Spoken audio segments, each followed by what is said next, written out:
Good evening all and welcome back to Untold Fears.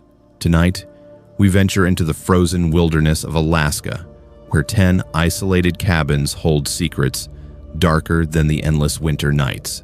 These are not mere ghost stories or urban legends, but documented accounts of survival, madness, and encounters with forces that defy explanation, from trappers who never returned home to investigators who wish they had never opened certain doors.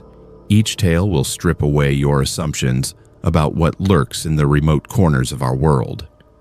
These cabins stand as monuments to human terror, scattered across a landscape so vast and unforgiving that help is not just hours away, but sometimes impossible altogether. If you are new here, make sure to subscribe to Untold Fears for daily true horror content that will keep you up at night. Hit that notification bell so you never miss when the darkness calls. Now, let us step into the shadows of the Alaskan wilderness where civilization ends and terror begins. I spent most of my adult life in the lower 48, but this story comes from deep in the Alaskan interior, where winter lasts 8 months and your nearest neighbor is a helicopter ride away. This happened in the brutal winter of 1995, 80 miles northeast of Fairbanks, in a place so remote that most folks would not even consider it habitable. But for trappers like Jalen Kowalski, isolation was not just a way of life, it was a necessity. Jalen had been running trap lines in Alaska for over 20 years by the time this story takes place. She was 45 years old, tough as nails, and had survived more harsh winters than most people could imagine. She had built her reputation as one of the most reliable trappers in the region, someone who could read the wilderness like a book and survive where others would perish within days. Jalen had a partner, a man named Thomas Brennan, who had been working the adjacent territory for about 15 years. They were not romantically involved, but they had developed a deep professional relationship built on mutual respect and the understanding that in that part of Alaska, having someone you could trust might mean the difference between life and death. Their cabins were positioned about 12 miles apart, connected by a network of trap lines and marked trails that both of them knew by heart. Every 2 weeks during trapping season, they would meet at a designated midpoint to share supplies, trade information about animal movement patterns, and most importantly, to confirm that both were still alive and well. This system had worked flawlessly for over a decade, but during the winter of 1995, something went terribly wrong. The winter had been particularly harsh that year, with temperatures dropping to 60 below zero for weeks at a time. The snow was so deep that even traveling on snowshoes became treacherous, and the wildlife had become scarce. Jalen had been struggling to make her quota, but she was experienced enough to know that lean seasons were part of the territory. What concerned her more was that Thomas had missed their last 2 scheduled meetings. In 20 years of trapping, Thomas had never missed a meeting without sending word somehow, even if it meant hiking through a blizzard. When the 3rd meeting came and went without any sign of Thomas, Jalen knew she had to make the difficult journey to his cabin. The weather had been particularly brutal, with whiteout conditions and temperatures that could kill an exposed person in minutes. But the silence from Thomas was deafening, and every instinct she had developed over 2 decades in the wilderness was telling her that something was very wrong. Jalen loaded her sled with emergency supplies and made the 12-mile journey to Thomas' cabin through conditions that would have challenged even the most experienced Arctic explorers. The snow was so deep that she had to break trail the entire way, and the wind was so fierce that it felt like being sandblasted with ice crystals. By the time she reached the vicinity of Thomas' property, she was exhausted and starting to worry about her own survival. Thomas' cabin sat in a small clearing surrounded by dense spruce trees, and from a distance, everything appeared normal. Smoke was rising from the chimney, which initially gave Jalen hope that Thomas was simply ill or injured, but still managing to maintain his fire. However, as she got closer, she began to notice details that made her blood run cold.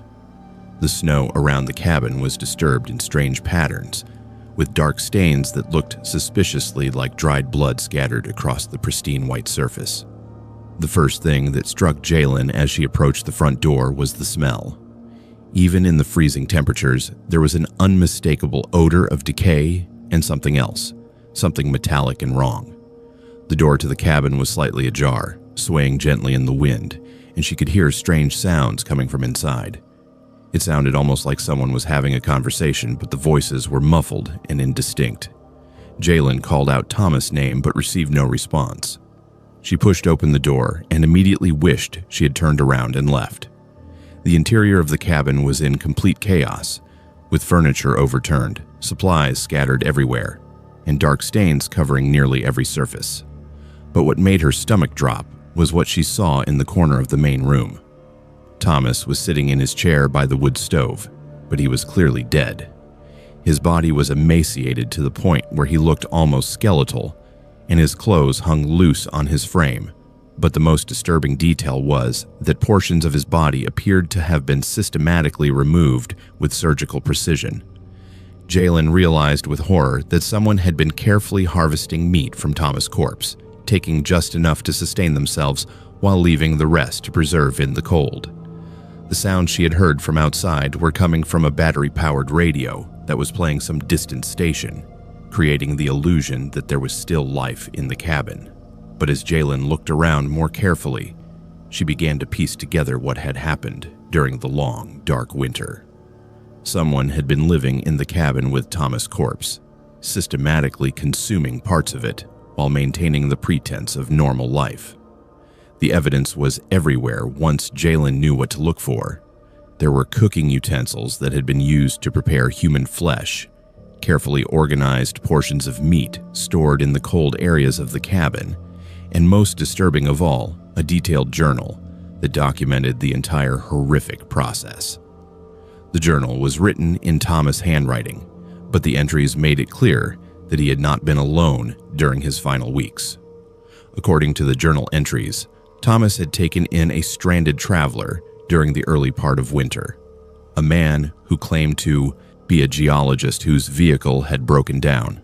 The entries started normally enough, with Thomas noting that he was sharing his supplies with his unexpected guest and hoping that the weather would clear enough for the man to continue his journey.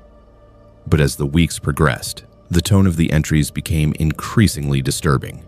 Thomas wrote about how his guest had become increasingly aggressive and possessive about the food supplies, rationing them in ways that seemed designed to keep Thomas weak and dependent.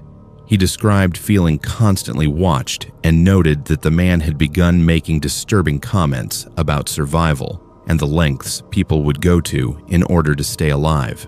The final entries, written in an increasingly shaky hand, revealed that Thomas had become convinced that his guest intended to kill him. The last entry, dated nearly 2 months before Jalen's arrival, simply read, "He has been poisoning my food. I can barely move now. God help me. I think he intends to eat me while I'm still alive." I can hear him sharpening his knives in the other room, but the journal did not end there. In a different handwriting, clearly written by the killer, were dozens of additional entries that documented the systematic cannibalization of Thomas' body.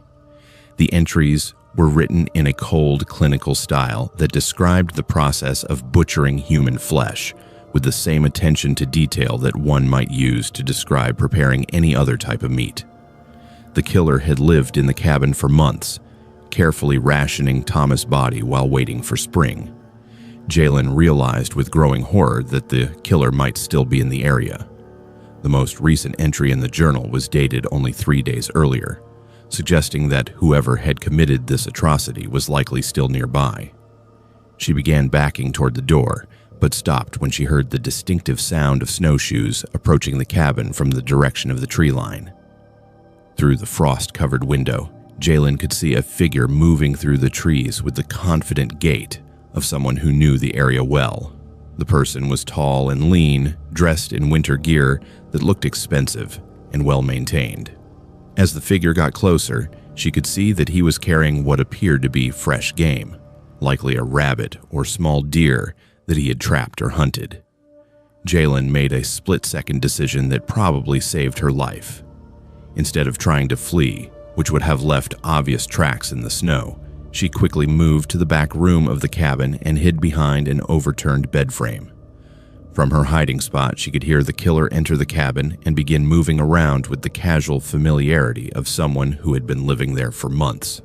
She listened in horror as the man began talking to Thomas' corpse, as if he were still alive, describing the game he had caught and discussing plans for the remainder of the winter. The killer had clearly lost his grip on reality, maintaining the fiction that Thomas was still his host and that their arrangement was somehow normal and consensual. Jalen remained hidden for what felt like hours while the killer prepared and cooked his meal, all the while carrying on a one-sided conversation with Thomas' remains. The smell of cooking meat filled the cabin, and Jalen had to fight the urge to vomit as she realized that the killer was likely supplementing his fresh game with portions of Thomas' body. As darkness fell, Jalen could hear the killer settling in for the night, apparently planning to sleep in the cabin as he had been doing for months. She knew that this might be her only opportunity to escape, and she began carefully making her way toward the back window of the cabin. The window was small and partially frozen shut, but she managed to force it open without making too much noise. The journey back to her own cabin was a nightmare of physical endurance and psychological terror. Jalen had to travel 12 miles through brutal conditions while constantly looking over her shoulder, terrified that the killer had discovered her escape and was following her trail. She knew that if he caught her in the open wilderness, there would be no way to call for help and no chance of survival. When Jalen finally reached her cabin, she immediately began preparing to evacuate. She packed only the most essential supplies and used her emergency radio to contact the Alaska State Troopers, providing them with the coordinates of Thomas' cabin and a brief description of what she had discovered. The dispatcher initially seemed skeptical of her story, but Jalen's persistence and the specific details she provided eventually convinced them to take her report seriously. The investigation that followed revealed the full extent of the horror that had taken place in Thomas' cabin. The killer, whose real name was Michael Reeves, was arrested 3 days later when state troopers surrounded the cabin. He offered no resistance and seemed genuinely confused about why he was being arrested, maintaining that he had simply been Thomas' houseguest and that everything had been perfectly normal. The forensic investigation confirmed Jalen's worst fears. The coroner determined that Thomas had been slowly poisoned over a period of several weeks, with the killer using a combination of household chemicals and plant extracts to gradually weaken him. The systematic removal of flesh from Thomas' body had begun while he was still alive, with the killer taking small portions at a time to avoid causing immediate death. Michael Reeves was eventually diagnosed with severe psychological disorders and spent the rest of his life in a secure psychiatric facility. The investigation revealed that he had a history of similar crimes in other remote areas, always targeting isolated individuals who would not be missed for extended periods. Thomas had simply been unlucky enough to encounter him during one of the worst winters in recent memory. For Jalen, the experience fundamentally changed her relationship with the Alaskan wilderness. She continued trapping for several more years, but never again worked alone or in such remote locations. She moved her operations closer to populated areas and always maintained daily radio contact with other trappers and authorities. The thing that haunts Jalen most about the experience is not the gruesome discovery, or even the hours spent hiding from the killer. What keeps her awake at night is the realization of how easily she could have become the next victim if she had arrived at the cabin even a few hours earlier, or if she had made different choices about how to investigate Thomas' absence. She might have found herself sharing his terrible fate. The remote cabin where this horror took place still stands today, though it has been abandoned since the incident. Local authorities have considered demolishing it, but the extreme remoteness of the location makes such efforts prohibitively expensive. Instead, it remains as a grim monument to what can happen when isolation and madness collide in the unforgiving Alaskan wilderness. That is what terrifies me most about Alaska. It is not the cold that kills you, or the wildlife, or even the isolation itself. It is the fact that when you are that far from civilization, when you are beyond the reach of law and society, the only thing that stands between you and absolute horror is the sanity of the people around you. And sometimes, that is not enough. This happened at a place called Bear Cache Lodge, if there is any chance you have heard of it, though after what happened there, I doubt they kept the name. The lodge sits about 40 miles south of Denali National Park, accessible only by a narrow dirt road that gets washed out every spring and frozen solid every winter. It was built in the 1940s as a hunting retreat for wealthy clients from the lower 48, the kind of place where city folks would come to pretend they were mountain men for a week or two before returning to their comfortable lives. My name is Kalen, and I am a wildlife photographer. I have been documenting Alaska's wilderness for over 8 years, specializing in capturing images of animals in their natural habitats during the harsh winter months. In March of 2003, I was working on a series about winter survival strategies of Alaskan wildlife when I learned about Bear Cache Lodge through a contact at the National Park Service. The lodge had been abandoned for several years, but its location made it perfect for accessing some of the most pristine wilderness areas in the region. The lodge consisted of a main building with sleeping quarters for about 12 guests, a separate kitchen and dining facility, and several smaller outbuildings, including a smokehouse and equipment storage. The property was surrounded by dense forest on 3 sides, with a small lake forming the 4th boundary. When the hunting business failed in the late 1990s, the owners simply walked away, leaving everything behind. The state eventually took possession of the property, but had no immediate plans for its use. I had arranged to spend 5 days at the lodge, using it as a base camp while I photographed wildlife in the surrounding area. The Park Service contact who gave me permission to stay there mentioned that a few other photographers and researchers had used the facility over the years without any problems, though he did note that most people preferred not to stay there alone. When I asked why, he just shrugged and said that some folks found the place a bit too quiet for their liking. The drive to Bear Cache Lodge took nearly 3 hours over increasingly rough terrain. By the time I arrived, the sun was already setting behind the mountains, casting long shadows across the property. The main lodge building was larger than I had expected, a substantial log structure that would have been impressive in its heyday. However, years of neglect had taken their toll. Several windows were boarded up, the roof had missing shingles, and the entire structure had the gray, weathered look of abandoned buildings in harsh climates. I parked my vehicle near the main entrance and began unloading my equipment. The silence was immediately noticeable.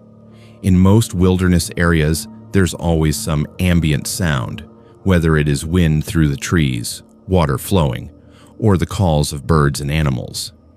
But at Bear Cache Lodge, the silence was so complete that it felt almost oppressive. Even my footsteps on the wooden porch seemed unnaturally loud. The interior of the lodge was surprisingly well preserved.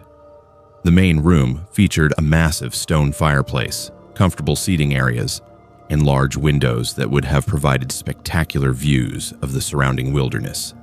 The electricity had been shut off years ago, but the lodge was equipped with a backup generator that still functioned.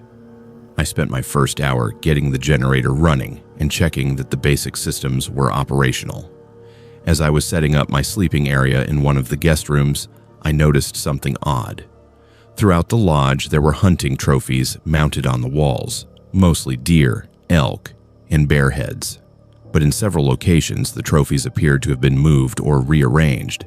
The dust patterns on the walls showed clear evidence that the mounted heads had been in different positions at some point, and there were hooks and brackets that no longer held anything. I assumed that vandals or previous visitors had rearranged things over the years, but as I looked more closely, I realized that the moved trophies had not been taken down randomly. They had all been turned to face inward, toward the center of the main room, as if they were watching something. The effect was unsettling, like being observed by dozens of dead eyes. My first night at the lodge passed without incident, though I did notice that the building made an unusual amount of noise for a structure that was supposed to be empty. There were frequent creaking sounds, as if someone was walking around in the rooms above me, and occasional banging noises that sounded like doors closing. I attributed these sounds to the building settling and the effects of wind, though the night was actually quite calm. The second day, I spent photographing wildlife in the area around the lodge. The location was indeed excellent for my purposes, with several game trails converging near the lake and abundant signs of animal activity. However, I noticed that while there were plenty of tracks and other evidence of wildlife, I actually saw very few animals during daylight hours. This was unusual, as March is typically a time when animals are more active as they emerge from their winter shelters. That evening, as I was reviewing the photographs I had taken during the day, I heard the first clear evidence that something unusual was happening at the lodge. I was sitting in the main room, using my laptop and a portable battery pack, when I heard the distinct sound of footsteps coming from the second floor. The footsteps were slow and deliberate, moving from one end of the building to the other. I initially assumed that another person had arrived at the lodge, perhaps another researcher who had been given permission to use the facility. I called out, identifying myself and asking if anyone was there, but received no response. The footsteps continued for several more minutes, then stopped abruptly. I went outside and checked the area around the lodge, but found no evidence of any other vehicles or people. Over the next hour, I heard the footsteps several more times, always following the same pattern. They would start at one end of the second floor, move slowly across the length of the building, pause for a few minutes, then return in the opposite direction. Each time I would call out, but never received any response. When I finally gathered the courage to go upstairs and investigate, I found nothing out of place. The second floor of the lodge contained 6 guest rooms and a common area with another fireplace. All of the doors were closed, and when I opened them, the rooms appeared exactly as they had when I first explored the building. There were no signs that anyone had been walking around, no footprints in the dust, and no indication of any disturbance. But as I was checking the last room, I noticed something that made my blood run cold. The room had 2 windows facing toward the forest, and in the dust on the windowsill were what appeared to be handprints. The prints were small, about the size of a child's hands, and they were pressed against the glass from the inside, as if someone had been looking out into the darkness. I convinced myself that the handprints had been there all along, and that I simply had not noticed them during my initial exploration of the building. But as I was heading back downstairs, I heard something that made me question everything I thought I knew about the lodge. From somewhere in the building came the sound of children laughing. The laughter was faint but unmistakable, the sound of several children playing together. It seemed to be coming from multiple directions at once, as if the children were running through different parts of the building. I stood perfectly still, listening intently, trying to determine the source of the sound. But just as suddenly as it had started, the laughter stopped, leaving only the oppressive silence that had characterized the lodge since my arrival. I spent the rest of that night sitting in the main room with my back to the fireplace, too unsettled to sleep. Every few hours, I would hear the footsteps upstairs, always following the same pattern. And several times throughout the night, I caught glimpses of movement in my peripheral vision, as if someone was walking past the windows or moving between the rooms. The third day brought new and more disturbing developments. As I was preparing breakfast in the lodge's kitchen, I heard what sounded like voices coming from the dining room.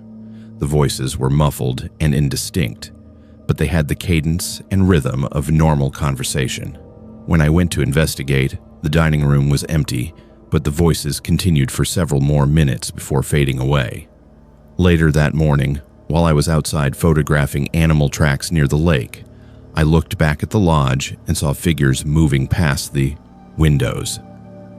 There appeared to be several people inside the building, and I could see their shadows moving from room to room. Thinking that other researchers or maintenance workers had arrived, I returned to the lodge immediately, but found it completely empty. The most disturbing incident occurred that afternoon. I was in my room, organizing my photography equipment, when I heard the sound of children playing in the main room.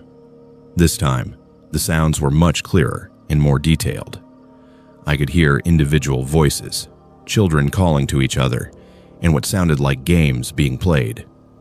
The sounds continued for nearly 20 minutes, during which I sat frozen in my room, afraid to investigate.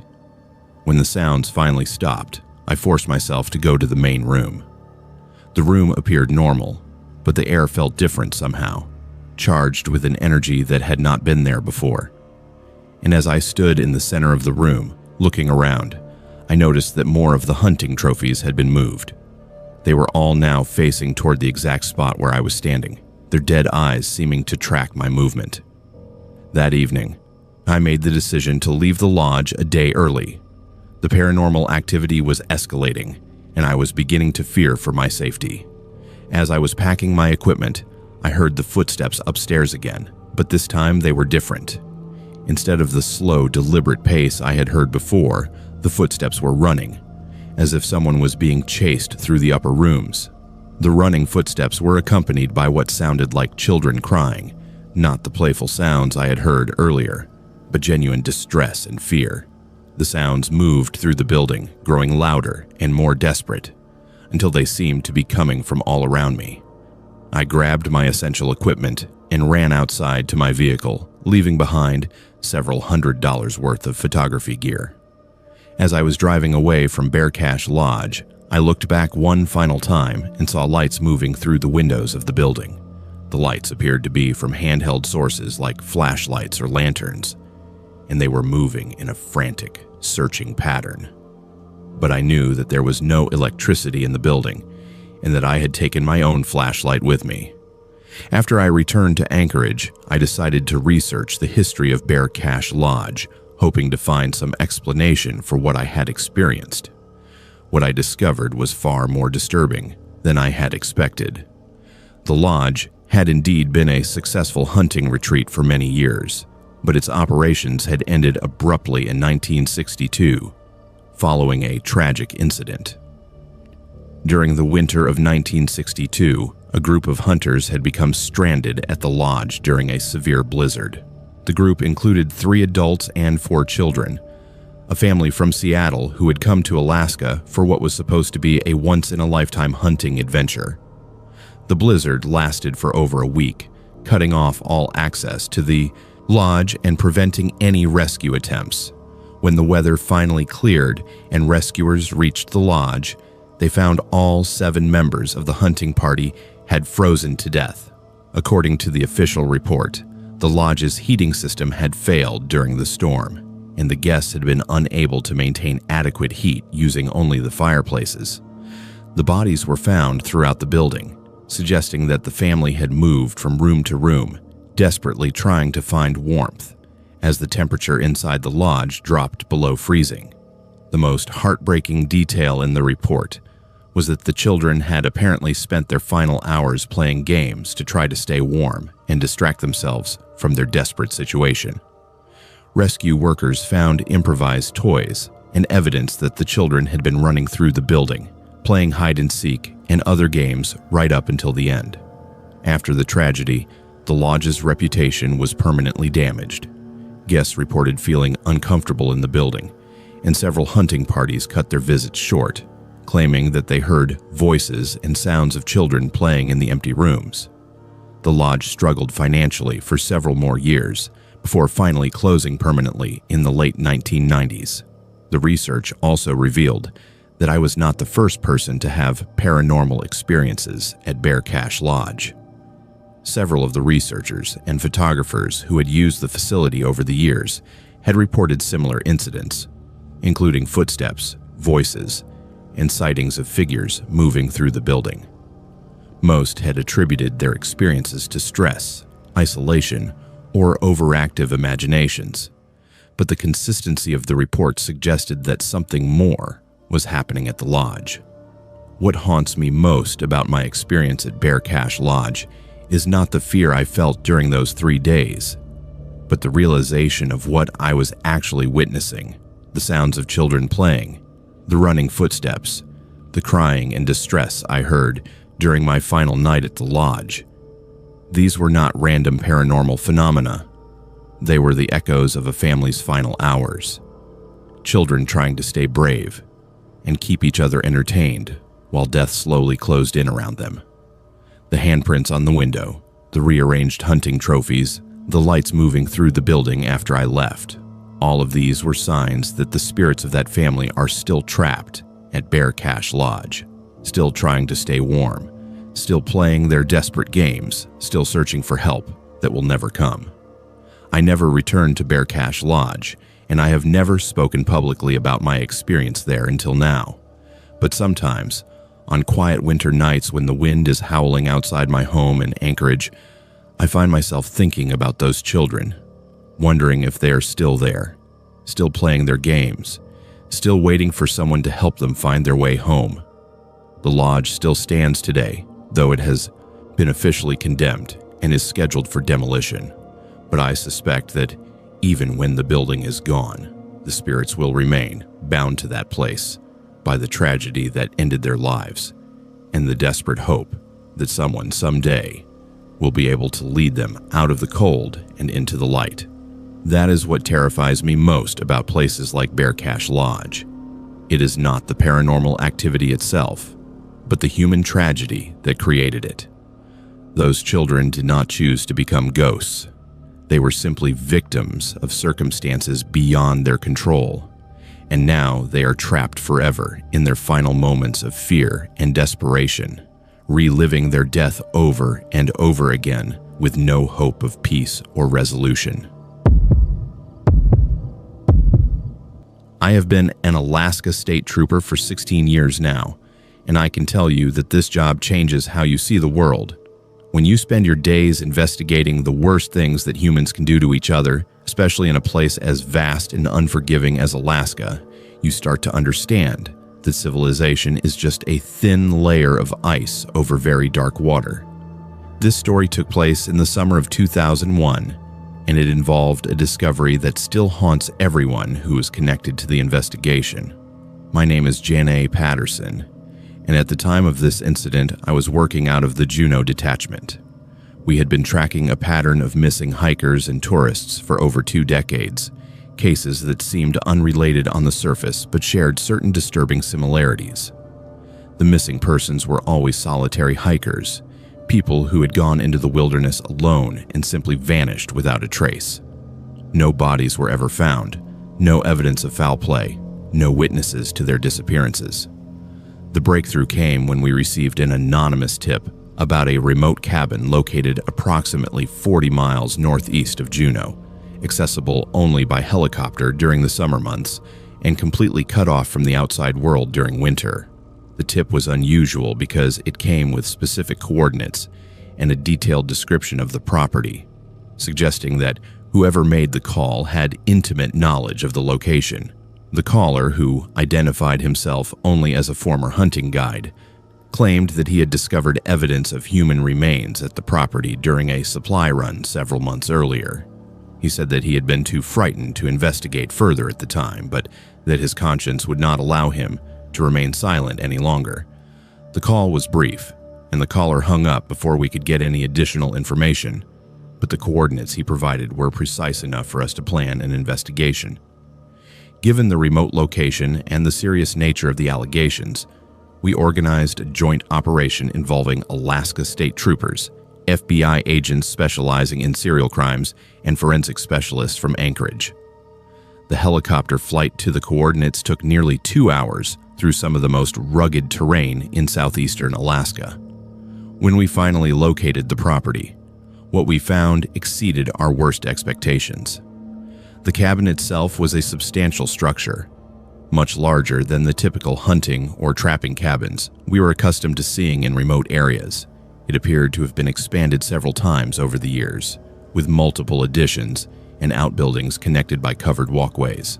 The property was well maintained and showed clear signs of regular habitation, with a generator building, extensive solar panel arrays, and what appeared to be sophisticated communication equipment.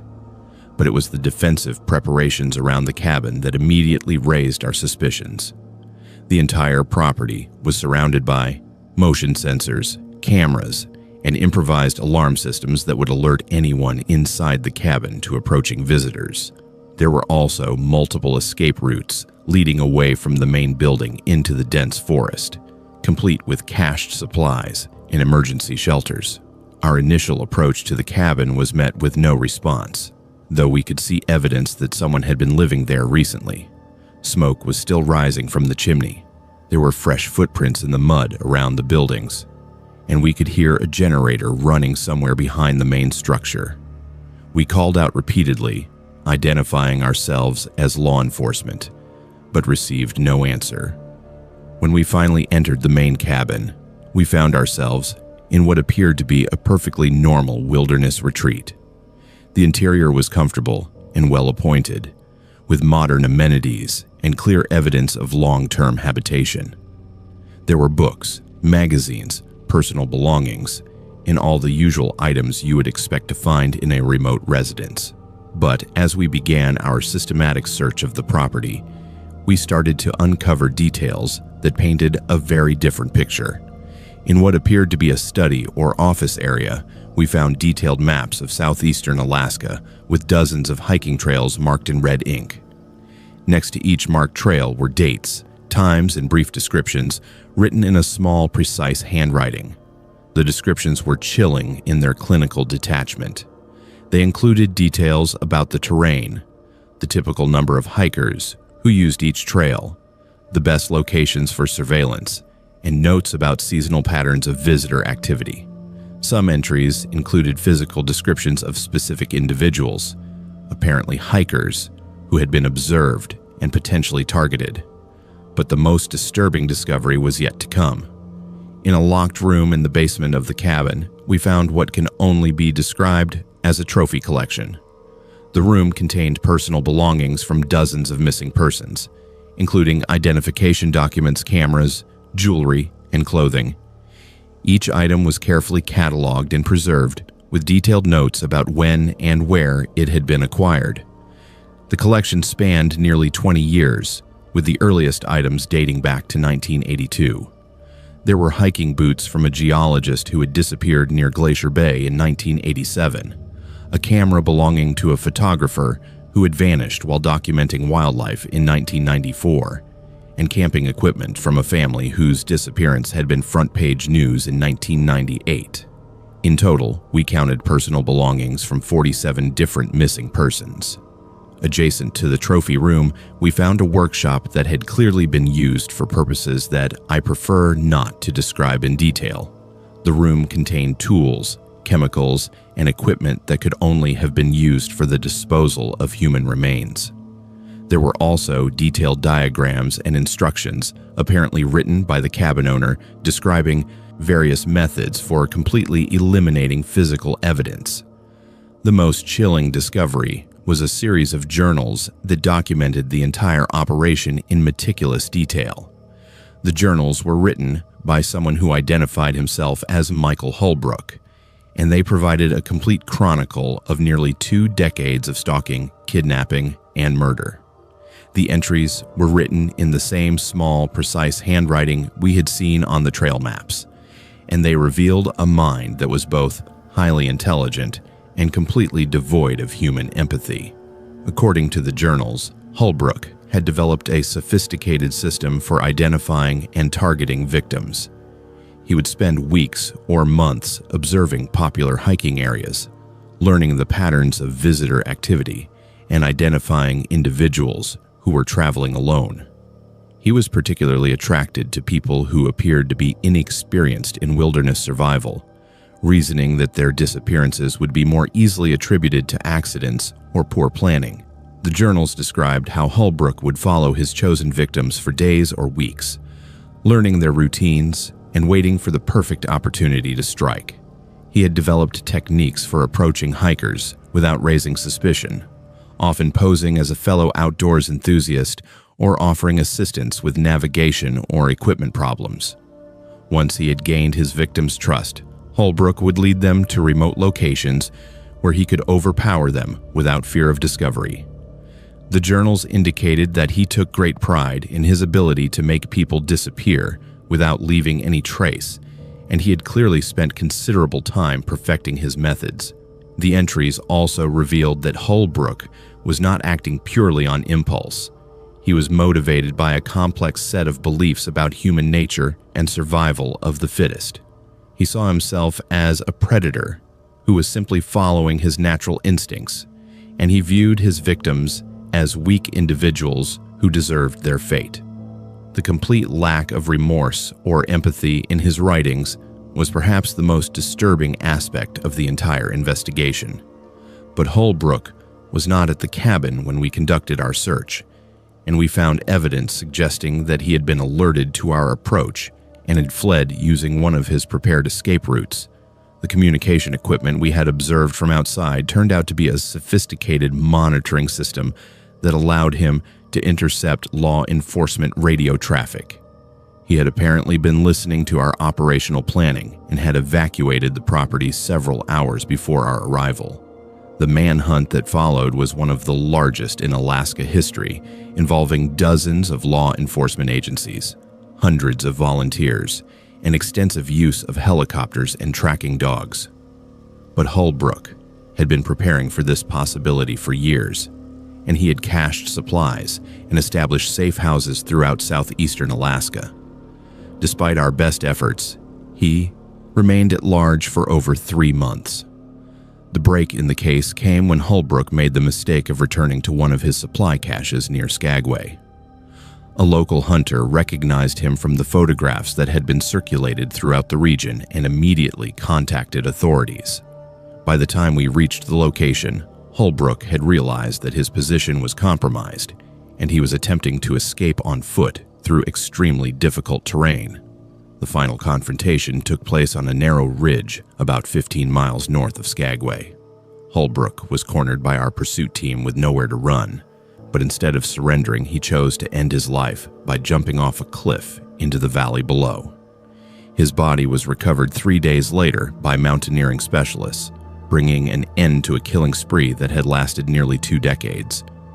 The forensic investigation of Holbrook Cabin and the surrounding property took over 6 months to complete. We recovered partial remains from 17 different victims, though in most cases the evidence was too fragmentary to allow for positive identification. The sophisticated disposal methods that Holbrook had developed were unfortunately very effective at eliminating physical evidence.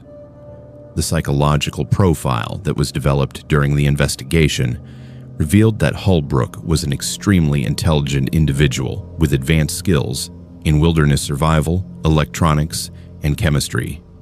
He had apparently spent years developing his methods and had clearly studied law enforcement techniques in order to avoid detection. The level of planning and preparation that went into his operation was unlike anything that most of the investigators had ever encountered. The impact of the Holbrook case on the families of missing persons was devastating. For many of them, the discovery of the cabin represented the first concrete evidence of what had happened to their loved ones after years of uncertainty. While few families received the closure of actual remains to bury, at least they finally knew the truth about their family members' fate. The case also had a profound impact on wilderness safety recommendations in southeastern Alaska. The Alaska Department of Fish and Game began requiring hikers in certain areas to register their planned routes and check in at regular intervals. Popular hiking areas were equipped with emergency communication equipment, and there was increased emphasis on the importance of hiking with partners rather than alone. For me personally, the Holbrook investigation changed how I approach my work as a law enforcement officer. The realization that someone could operate for nearly 2 decades in our jurisdiction without being detected was deeply troubling. It made me understand that Alaska wilderness, for all its beauty and majesty, can also provide perfect cover for the most heinous crimes imaginable. The remote cabin where Holbrook lived and conducted his horrific activities still stands today, though it has been sealed by court order and is monitored by motion sensors connected to our dispatch center. There have been discussions about demolishing the structure, but it remains as evidence in several ongoing legal proceedings related to victim compensation and estate matters. What haunts me most about the Holbrook case is not the violence itself, but the cold, calculating nature of his operation. This was not a crime of passion or a momentary lapse in judgment. It was a carefully planned and executed campaign of terror that lasted for decades. The journals we found revealed a mind that had completely abandoned any connection to human decency. Someone who had become something less than human. Alaska wilderness is vast enough to swallow entire cities without a trace, and remote enough that someone like Michael Holbrook can operate for decades without detection. The thought that there might be others like him out there, living in isolation and preying on innocent people, is something that every law enforcement officer in this state has to live with every single day. We had been tracking missing hikers for decades, but we never expected to find them all in one place. The Holbrook cabin represented the final chapter for 47 families who had been searching for answers, and the beginning of a new understanding of just how dangerous Alaska wilderness can be for those who venture into it alone. Some places in Alaska do not have names because they are not meant to be found. This story takes place in one of those forgotten corners of the state, a valley so remote that it does not appear on any official maps, and can only be reached by helicopter during a brief window in late spring when the weather conditions align perfectly. The valley sits somewhere in the interior, surrounded by peaks that rise over 10,000 feet and accessible only through a narrow pass that is blocked by snow 9 months of the year. My name is Jaslyn, and I am a geology doctoral student at the University of Alaska Fairbanks. In the summer of 2004, I was part of a 4-person research team investigating mineral formations in remote Alaskan valleys. Our team consisted of myself, Dr. Marcus Reed, who was our lead researcher, and my advisor, Sarah Chen, who was a graduate student specializing in geochemistry, and Tom Valdez, who served as our equipment specialist and safety coordinator. We had been contracted by a mining exploration company to conduct preliminary geological surveys in several unnamed valleys that satellite imagery had identified as potentially containing valuable mineral deposits. The work was routine, the kind of field research that graduate students in geology programs across the country conduct every summer. What made this assignment unusual was the extreme isolation of our research locations and the fact that we would be completely cut off from outside communication for extended periods. The valley where this incident occurred was designated as Site 7 on our research schedule. The helicopter pilot who transported us there, a veteran Alaskan bush pilot named Carl Morrison, seemed unusually reluctant to leave us at the location. He walked around our base camp twice, checking our equipment and communication gear with more attention than he had shown at our previous research sites. As he was preparing to depart, Morrison pulled Dr. Reed aside for a private conversation that lasted several minutes. I could not hear what they discussed, but I noticed that Morrison kept pointing toward different areas of the valley and shaking his head. When he finally departed, Dr. Reed seemed troubled, but would not tell us what the pilot had said. Our base camp was located in a natural clearing near the center of the valley, surrounded by dense stands of spruce and birch trees. The research cabin we erected was a prefabricated structure designed for extreme weather conditions, equipped with everything we needed for a 2-week stay, including sleeping accommodations, laboratory equipment, and emergency supplies. The geological formations in the valley were unlike anything I had encountered during my academic career. The rock structures seemed to follow patterns that defied conventional understanding of how geological processes typically work in Alaska. There were mineral veins, that appeared to spiral through the bedrock in perfect mathematical curves, and crystal formations that seemed to have grown in defiance of normal gravitational and chemical processes. But it was not the unusual geology that first alerted us to the fact that something was wrong in the valley. It was the complete absence of wildlife. In most Alaskan wilderness areas, you expect to see birds, small mammals, insects, and signs of larger animals like moose or bears. But in this valley, there was nothing. No bird songs, no insect sounds, no animal tracks, no evidence that any form of life existed beyond the vegetation. The silence was so complete that it became oppressive. When we spoke to each other, our voices seemed to be absorbed by the landscape, creating an acoustic effect that made normal conversation feel muffled and strange. Even our equipment, which normally produced the constant background hum of generators and processing devices, seemed quieter than usual. On our third day in the valley, we began experiencing what Dr. Reed initially described as equipment malfunctions. Our GPS devices would provide readings that placed us in locations hundreds of miles from where we knew we were positioned. Radio equipment would pick up transmissions in languages that none of us recognized, broadcast on frequencies that should have been empty in such a remote location. Most disturbing were the problems with our timekeeping devices. Watches, clocks, and digital equipment began displaying times that bore no relationship to the actual passage of day and night. Some devices would run fast, others slow, and a few began displaying times that seemed to jump forward or backward in completely random patterns. By the end of our first week, it became clear that time itself seemed to function differently in the valley. We would begin a routine geological survey that should have taken 2 hours, only to discover that an entire day had passed while we were working. Or we would prepare for sleep at what appeared to be nightfall, only to wake up and find that the sun was in the same position it had been when we went to sleep. The psychological effects of these temporal distortions were severe.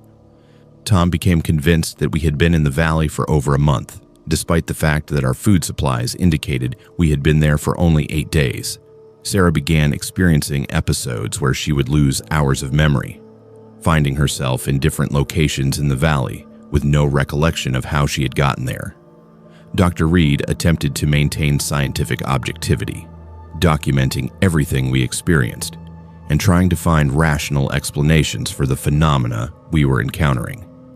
He theorized that the unusual mineral formations in the valley might be creating electromagnetic fields that were interfering with our equipment and possibly affecting our perception of time. But even Dr. Reed could not explain what happened to our audio recordings. We had been maintaining detailed voice logs of our research activities, recording our observations and findings on digital equipment designed to function in extreme conditions. When we reviewed these recordings, we found that they contained sounds and voices that none of us remembered making. The recordings included conversations between team members that had never taken place, descriptions of geological formations that we had never observed, and detailed discussions of research findings that bore no relationship to the work we were actually conducting. Most disturbing were the recordings that seemed to document events that had not yet occurred, including detailed descriptions of our eventual evacuation from the valley. On our 10th day in the valley, Sarah disappeared. She'd gone to collect water samples from a stream approximately half a mile from our base camp, a routine task that should have taken no more than an hour. When she failed to return, we organized a search of the immediate area but found no trace of her. The search revealed something that fundamentally challenged our understanding of the valley geography. The stream where Sarah had gone to collect samples did not exist. Despite the fact that all of us clearly remembered the stream, despite the fact that we had detailed maps showing its location, and despite the fact that we had collected samples from it on multiple previous occasions, there was no stream in that location. We expanded our search to cover the entire valley, but found no trace of Sarah or any indication of where she might have gone. The vegetation in the area where the stream should have been located showed no signs of disturbance, and there were no animal tracks or human footprints to suggest that anyone had ever been in that location. Tom began to break down psychologically. He became convinced that Sarah had never existed, that she had been a shared hallucination created by whatever forces were affecting our perception in the valley. He spent hours reviewing our documentation and photographs, pointing out inconsistencies in our records and arguing that our memories of Sarah were false. Dr. Reed and I found evidence that supported Tom's concerns. Photographs that we clearly remembered taking with Sarah in them showed only 3 people. Equipment logs that should have recorded her activities showed no trace of her involvement in our research. Even our food consumption records indicated that only 3 people had been eating from our supplies. On our 12th day, we discovered something that convinced us we needed to evacuate the valley immediately. While conducting a geological survey in the northern section of the valley, we found a research camp that appeared to be identical to our own.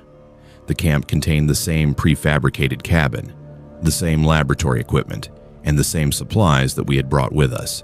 Inside the cabin, we found research logs and documentation that appeared to have been written by our own team. The handwriting was identical to our own.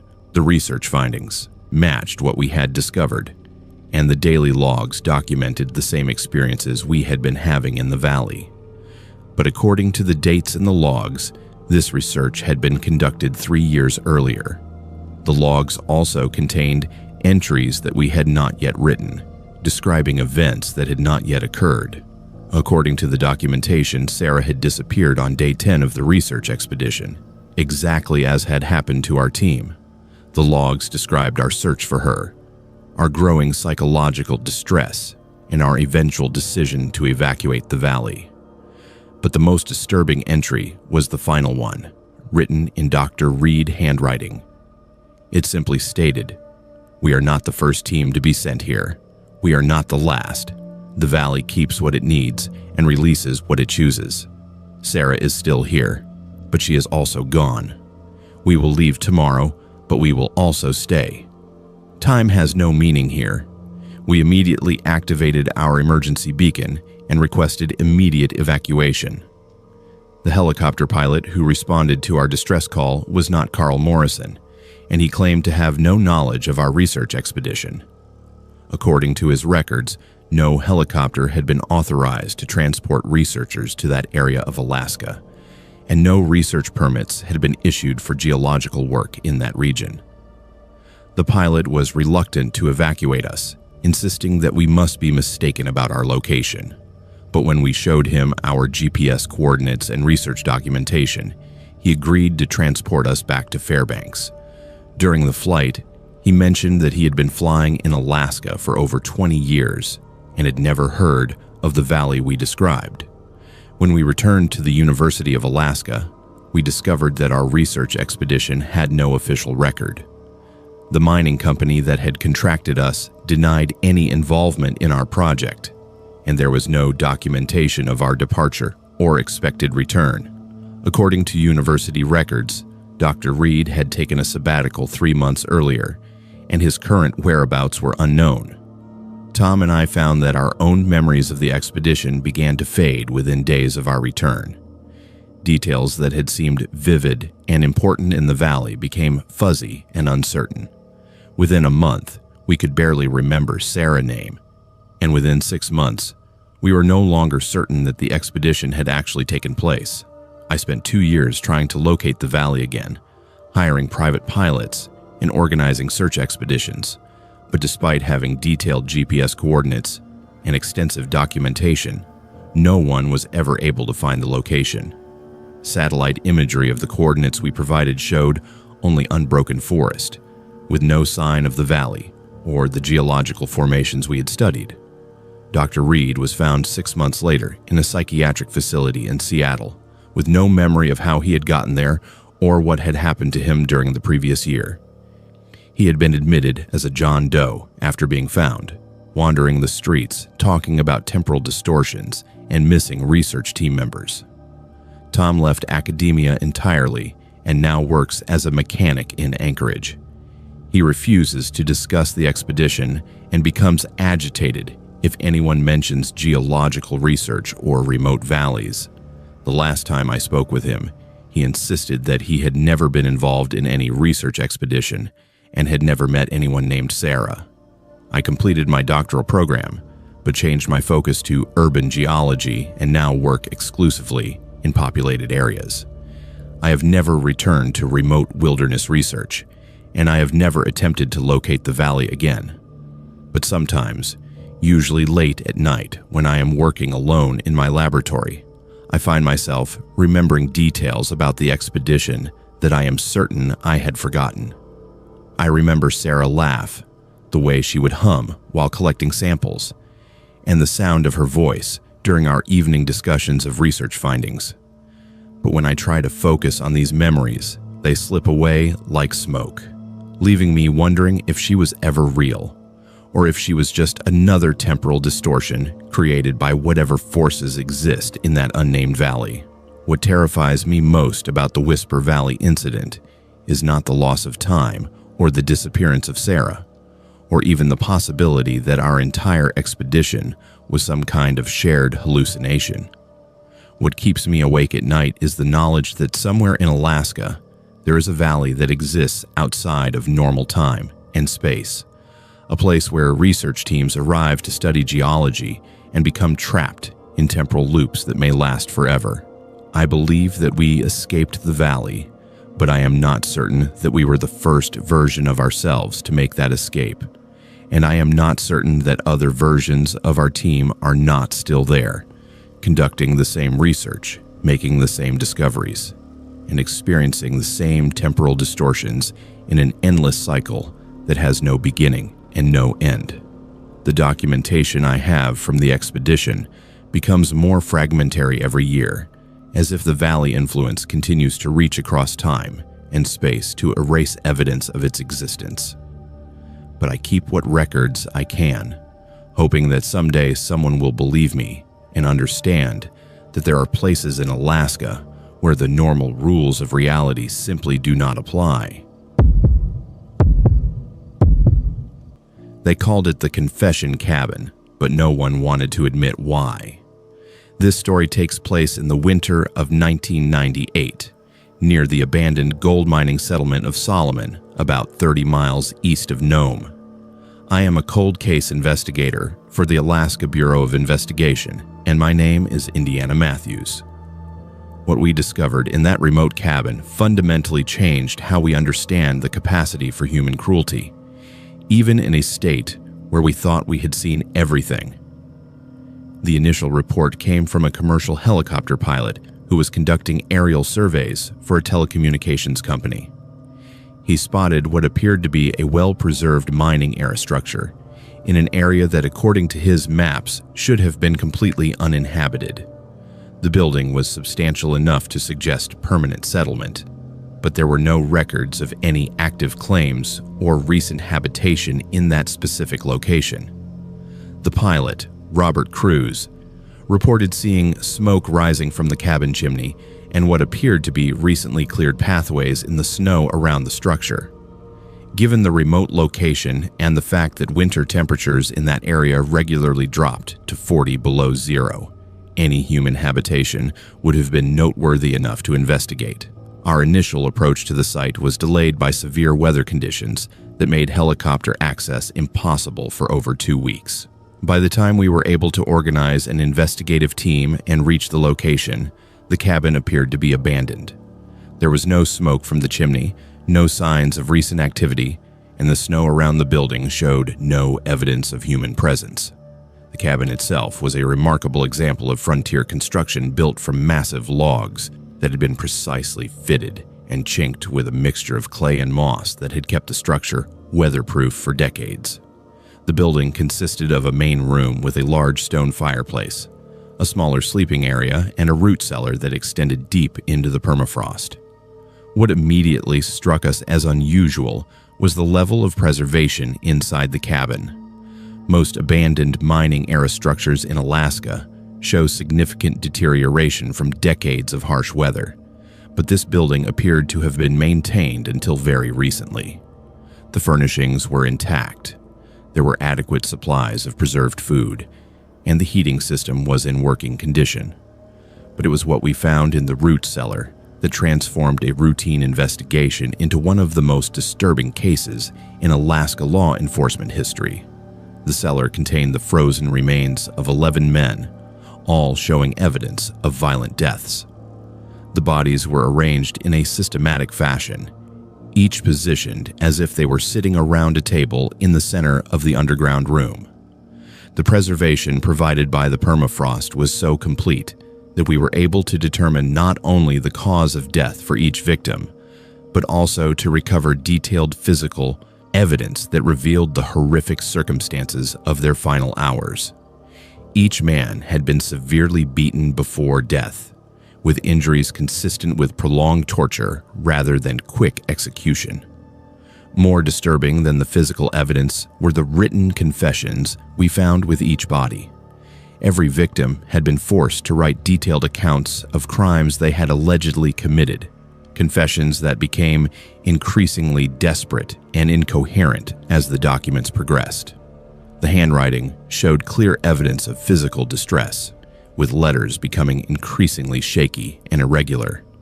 The confessions described a wide range of criminal activities, from theft of mining equipment to assault and murder. But forensic analysis of the documents revealed that most of the confessions had been coerced, with evidence suggesting that the victims had been tortured until they agreed to admit to whatever crimes their captor demanded. The perpetrator of these atrocities was identified through documentation found in the main room of the cabin. Harold Ketcher had been the foreman of a gold mining operation in the area during the 1970s and early 1980s. According to employment records, Ketcher had been dismissed from his position in 1983, following allegations of theft and abuse of workers under his supervision. Rather than leaving the area after his dismissal, Ketcher had apparently taken up residence in the abandoned cabin and begun systematically targeting men who traveled through the region. His victims included prospectors, hunters, trappers, and itinerant workers who were passing through the area during the harsh winter months when travel was most dangerous. Ketcher methodology was both sophisticated and sadistic. He would offer shelter to travelers who were caught in severe weather or who needed assistance with equipment problems. Once his victims were inside the cabin and dependent on his hospitality for survival, he would begin interrogating them about crimes he believed they had committed. The interrogations would continue for days or weeks, with Ketcher using a combination of physical torture, starvation, and psychological manipulation to force his victims to confess to whatever crimes he accused them of committing. The written confessions served as both a form of psychological torture and as evidence that Ketcher apparently believed would justify his actions. The documents we found in the cabin included detailed records of Ketcher activities spanning nearly 15 years. He had kept meticulous records of each victim, including their names, backgrounds, the crimes he believed they had committed, and the methods he had used to extract their confessions. The clinical nature of his documentation suggested a mind that had completely lost touch with normal human morality. But perhaps the most disturbing aspect of the case was the discovery that Ketcher had apparently viewed himself as a legitimate authority figure, dispensing justice in a region where formal law enforcement was effectively non-existent. His writings revealed that he believed he was performing a necessary service by extracting confessions from criminals and punishing them for their crimes. The psychological evaluation that was conducted during the investigation suggested that Ketcher had developed a complex delusional system that allowed him to justify his actions as law enforcement rather than murder. He had created an elaborate set of rules and procedures for his interrogations, complete with formal charges and sentencing guidelines that he had apparently developed himself. The search for Ketcher himself proved to be more complex than anticipated. When we initially searched the cabin, we found evidence suggesting that he had evacuated the premises recently, possibly alerted by the helicopter activity in the area. But as our investigation progressed, we began to uncover evidence that suggested Ketcher might have been operating from multiple locations. We discovered supply caches and temporary shelters throughout the region, all showing signs of recent use and containing evidence linking them to Ketcher activities. The scope of his operation was far larger than we had initially realized, encompassing an area of several hundred square miles and potentially involving dozens of additional victims. The breakthrough in locating Ketcher came when we discovered that he had been maintaining contact with suppliers in Nome, using false identities to purchase equipment and supplies that he needed for his remote operation. Surveillance of these supply sources led us to a second cabin approximately 20 miles south of the original discovery site. This second location was even more disturbing than the first. Ketcher had been using it as a more recent base of operations, and we found evidence that he had continued his activities right up until the time of our investigation. The cabin contained torture devices, detailed maps of the region, marked with the locations of successful captures, and planning documents for future operations. We also found Ketcher himself. He had apparently committed suicide when he realized that his operation had been discovered, using a shotgun to end his life rather than face capture and prosecution. His body was found in the main room of the cabin, surrounded by the written records of his crimes and a final document that he had apparently intended as a justification for his actions. The final document was perhaps the most chilling piece of evidence in the entire case. In it, Ketcher explained that he had been performing a necessary service by extracting confessions from criminals who would otherwise have escaped justice. He expressed no remorse for his actions and maintained that every one of his victims had deserved their fate. The investigation ultimately identified 23 confirmed victims of Ketcher activities, though we suspect that the actual number was probably much higher. Many of the victims were transient workers or prospectors whose disappearances had never been officially reported, making it difficult to establish the full scope of his crimes. The recovery and identification of the victims' remains was complicated by the extreme weather conditions and the remote locations where they had been found. Several bodies had to be left in place until spring, when weather conditions would allow for proper forensic examination and removal. The psychological impact of the Ketcher case on the investigators involved was severe and long-lasting. The systematic nature of his crimes, the detailed documentation of his torture methods, and the complete absence of remorse or recognition of wrongdoing created a type of horror that was difficult for experienced law enforcement officers to process. For me personally, the Ketcher case represented a fundamental challenge to my understanding of human nature. I had investigated hundreds of violent crimes during my career, but I had never encountered someone who had created such an elaborate system for inflicting suffering while maintaining the delusion that his actions were justified. The case also highlighted the unique challenges of law enforcement in Alaska, where vast distances and harsh weather conditions can allow predators like Ketcher to operate for years without detection. The isolation that makes Alaska attractive to people seeking independence and self-reliance also creates opportunities for those who wish to prey on the vulnerable. The cabins where Ketcher conducted his horrific activities have been destroyed, and the sites have been marked to prevent accidental discovery by hunters or prospectors. But the psychological impact of what happened in those remote locations continues to resonate throughout the Alaska law enforcement community. What haunts me most about the Ketcher case is not the violence itself, but the systematic and methodical nature of his crimes. This was not a crime of passion or a momentary lapse in judgment, but a carefully planned and executed campaign of terror that lasted for over a decade.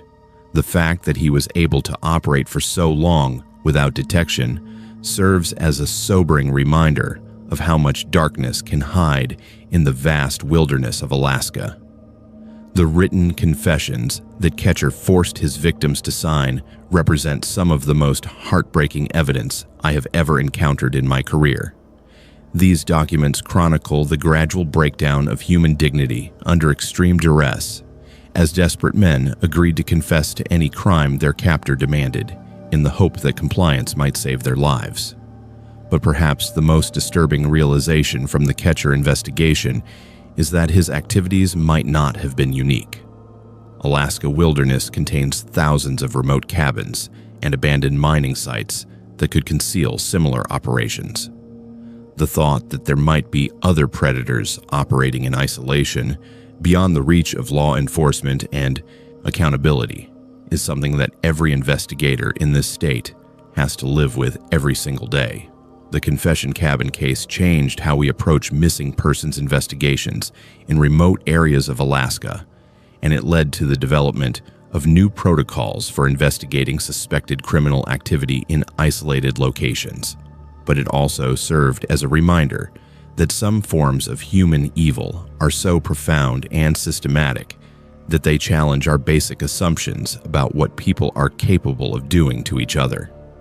Harold Ketcher died believing that he had been dispensing justice in a lawless wilderness, but what he actually created was a chamber of horrors that destroyed 23 innocent lives and traumatized everyone who had the misfortune to discover the evidence of his crimes. The frozen confessions he collected will forever stand as monuments to human cruelty and the capacity for self-deception that allows such cruelty to flourish.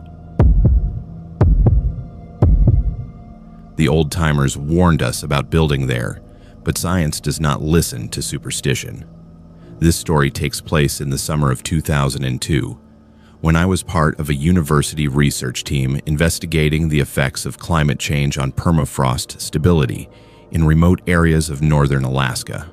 My name is Dalen Pierce, and I am an archaeologist specializing in indigenous cultural preservation. What we discovered beneath our research station changed everything we thought we knew about the relationship between the living and the dead. Our research station was located approximately 100 miles north of the Arctic Circle, accessible only by helicopter, and positioned over what satellite surveys had identified as an ideal study site for long-term permafrost monitoring. The location offered a perfect combination of accessibility and scientific value, with permafrost layers that extended over 400 feet into the ground. The research team consisted of 4 people. Dr. Elena Vasquez served as our project leader and permafrost specialist. Marcus Chen was our climatologist and data analysis expert. Rebecca Martinez handled our communication systems and logistics coordination. I was responsible for documenting any cultural or archaeological materials that we might encounter during our excavation work.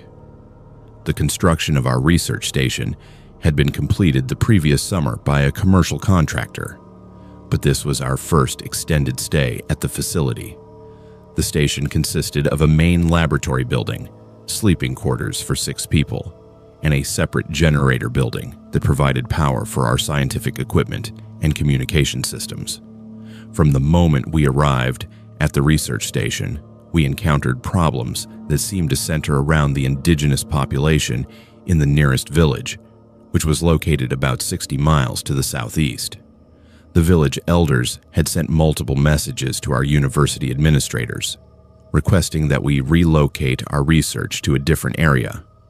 The messages were respectfully worded but insistent, explaining that our chosen location was considered sacred ground by their community, and that our presence there was disturbing ancestral spirits.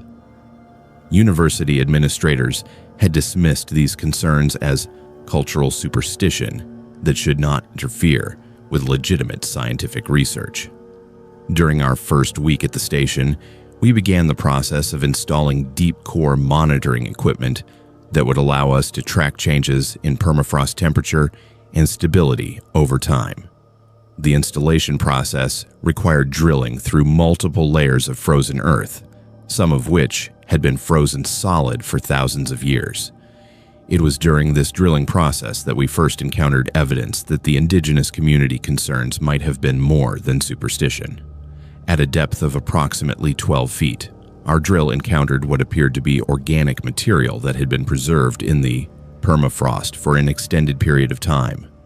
When we excavated the area around the drilling site, we discovered that we had penetrated the edge of what appeared to be an ancient burial ground.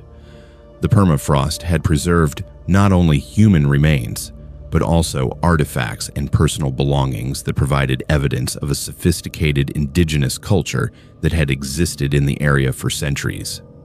As an archaeologist, I recognized the significance of the discovery and immediately recommended that we halt all drilling operations and contact the appropriate indigenous cultural authorities. However, Dr. Vasquez argued that our research timeline did not allow for the delays that would be involved in proper archaeological protocols. Against my strong objections, the team decided to continue with the installation of monitoring equipment, while I documented the cultural materials that we encountered. This decision proved to be a catastrophic mistake that would have consequences none of us could have anticipated. The first indication that we had made a serious error came on our 5th night at the research station. All of us were awakened around 3 a.m. by what sounded like voices coming from beneath the floor of our main laboratory building. The voices were faint, but clearly audible, speaking in what appeared to be an indigenous language that none of us recognized. Initially, we attributed the sounds to problems with our communication equipment, or possibly to radio transmissions from distant sources that were being somehow conducted through the metal framework of our building. However, when we shut down all of our electronic equipment, the voices continued, growing slightly louder and more distinct. Dr. Vasquez suggested that the sounds might be caused by the settling of the building as the permafrost around our foundation adjusted to the presence of our heated structures. But as we listened more carefully, it became clear that what we were hearing were actual human voices engaged in what sounded like conversation, or possibly some type of ceremonial chanting. Over the next several days, the voices became a regular occurrence, typically beginning around midnight and continuing until dawn. The sounds seemed to be coming from directly beneath the locations where we had drilled through the permafrost, suggesting some connection between our excavation work and the acoustic phenomena we were experiencing. But the voices were only the beginning of our problems. On our 8th day at the research station, Rebecca reported that our communication equipment was receiving transmissions in the same indigenous language we had been hearing beneath the building. The transmissions came through clearly on multiple frequencies, but they did not appear to be originating from any identifiable source.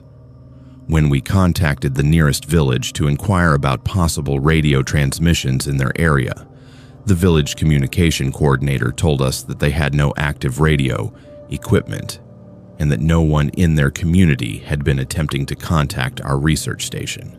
More disturbing was his response when we described the voices we had been hearing.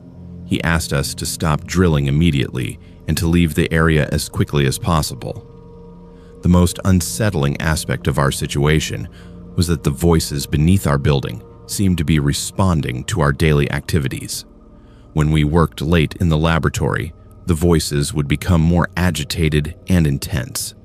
When we drilled new monitoring holes, the voices would shift location to correspond with our drilling sites. Marcus, who had been the most skeptical about the paranormal aspects of our situation, became the first team member to claim that he could understand some of what the voices were saying. He reported that the voices seemed to be expressing anger about our presence and were making demands that we return what we had taken from them. This claim seemed impossible since Marcus had no knowledge of any indigenous languages, and the voices were speaking in what appeared to be a dialect that was not currently used by any living community. However, his translations of the voices proved to be disturbingly accurate when we later consulted with indigenous language experts. On our 10th day at the research station, the situation escalated dramatically. Rebecca disappeared during what should have been a routine equipment check outside the main laboratory building. She had gone outside to adjust our satellite communication antenna, a task that normally took no more than 15 minutes, but she never returned. When we searched for Rebecca, we found her footprints in the snow leading away from the building toward the area where we had been conducting our drilling operations. The footprints were clearly hers, but they were accompanied by other tracks that appeared to have been made by people wearing traditional indigenous footwear. The trail led to one of our drilling sites, where it simply ended. There were no signs of a struggle, no indication that Rebecca had been taken against her will, and no evidence of what had happened to her. The snow around the drilling site was completely undisturbed except for the footprints, which ended abruptly at the edge of the hole we had drilled through the permafrost. Dr. Vasquez immediately activated our emergency beacon and requested immediate evacuation. However, the helicopter pilot who responded to our distress call reported that he could see our research station from the air, but that all of the buildings appeared to be empty. When we used our radio to confirm our location, the pilot insisted that he could see no signs of life at the research station. This communication disconnect continued for several hours, with the rescue helicopter circling overhead while we stood outside waving and signaling, but apparently invisible to the pilot. The pilot eventually departed, reporting that the research station appeared to be abandoned and that no distress signal was being received. That night, the voices beneath our building became louder and more aggressive than we had ever heard them before. But now, instead of coming from beneath the floor, they seemed to be coming from all around us, as if we were surrounded by people speaking in the darkness outside our building. Marcus claimed that he could now understand most of what the voices were saying, and he reported that they were demanding the return of Rebecca as payment for our violation of their burial ground. According to his translation, the voices were offering to exchange Rebecca for one of the remaining team members who would stay behind permanently. Dr. Vasquez and I refused to consider this proposal, but the psychological pressure of our situation was becoming unbearable. We had been isolated at the research station for nearly 2 weeks. We had lost one team member under impossible circumstances, and we were apparently unable to communicate with the outside world despite having functioning equipment. On our 13th day at the research station, I made a decision that probably saved the lives of the remaining team members. Despite the objections of Dr. Vasquez, I gathered all of the cultural artifacts and human remains that we had excavated and returned them to the burial ground where we had found them.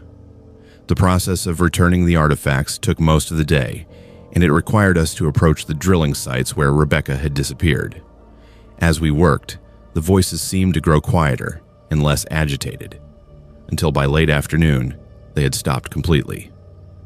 That evening, our communication equipment suddenly began functioning normally, and we were able to establish contact with our university base station.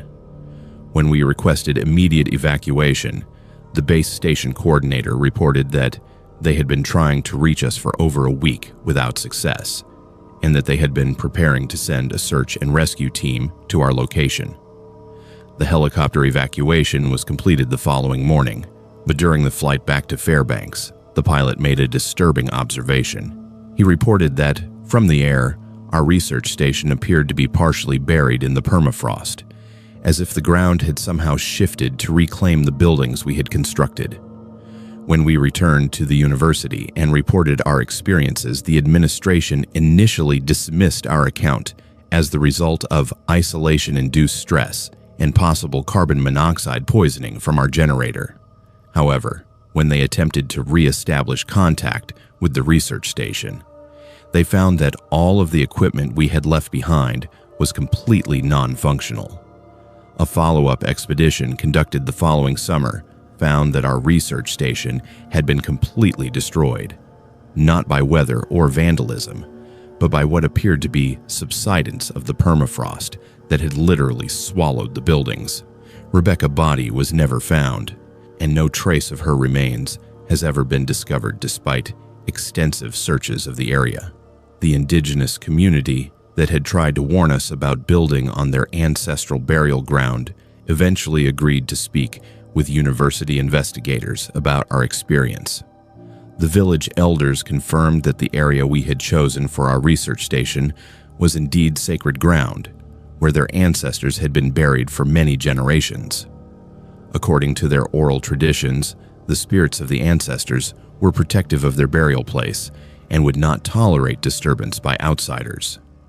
The elders also confirmed that people who violated the burial ground would sometimes be taken by the spirits as compensation for the disruption they had caused. For me personally, the permafrost voices incident ended my career in archaeological research. I could not continue working in a field that had brought me into contact with forces that I did not understand and could not control.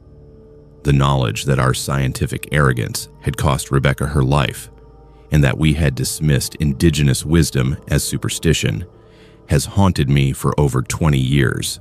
The research station site has been permanently abandoned, and the university has established new protocols requiring consultation with indigenous communities before conducting any archaeological or geological work on traditional lands.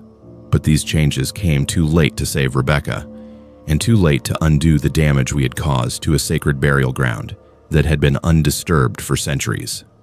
What terrifies me most about the permafrost voices is the realization that our modern scientific worldview left us completely unprepared to deal with phenomena that indigenous cultures have understood for thousands of years. We thought that our equipment and our education made us superior to traditional knowledge, but when we encountered forces beyond our understanding, all of our technology was useless. The voices that we heard beneath our research station were not supernatural phenomena that could be explained by science. They were the voices of people whose rest we had disturbed, and whose burial ground we had violated with our drilling and excavation. The fact that Rebecca's disappearance was the price of our ignorance is a burden that Dr. Vasquez, Marcus, and I will carry for the rest of our lives. Sometimes I wonder if Rebecca is still there, somewhere beneath the permafrost, kept by the spirits as payment for our intrusion into their sacred space. The thought that she might be conscious and aware, trapped in the frozen ground for eternity, is what keeps me awake at night, and what has made it impossible for me to ever return to the work I once loved. I have flown over every square mile of Alaska, but some places exist that are not on any map. My name is Talon Morrison, and I have been a bush pilot in Alaska for 18 years. In that time, I have seen crashes that defied physics, weather patterns that made no meteorological sense, and places where my instruments would simply stop working for no apparent reason. But nothing prepared me for what happened during the winter of 2005, when I lost 7 days of my life and gained memories that I wish I could forget. The flight started as a routine supply run from Fairbanks to a remote mining operation near the Yukon border. It was late February, and the weather conditions were marginal but flyable. I'd made this particular run dozens of times before, carrying everything from food supplies to replacement parts for heavy equipment. The mining company paid well for reliable service, and I had built my reputation on being able to reach locations that other pilots considered too dangerous or remote. My aircraft was a de Havilland Beaver, perfectly suited for the kind of short field operations that Alaska bush flying requires. The plane was equipped with all the standard survival gear, emergency beacon, and enough supplies to survive for several days if I was forced down in the wilderness. I had filed a flight plan with flight service and was expected to return to Fairbanks by late afternoon.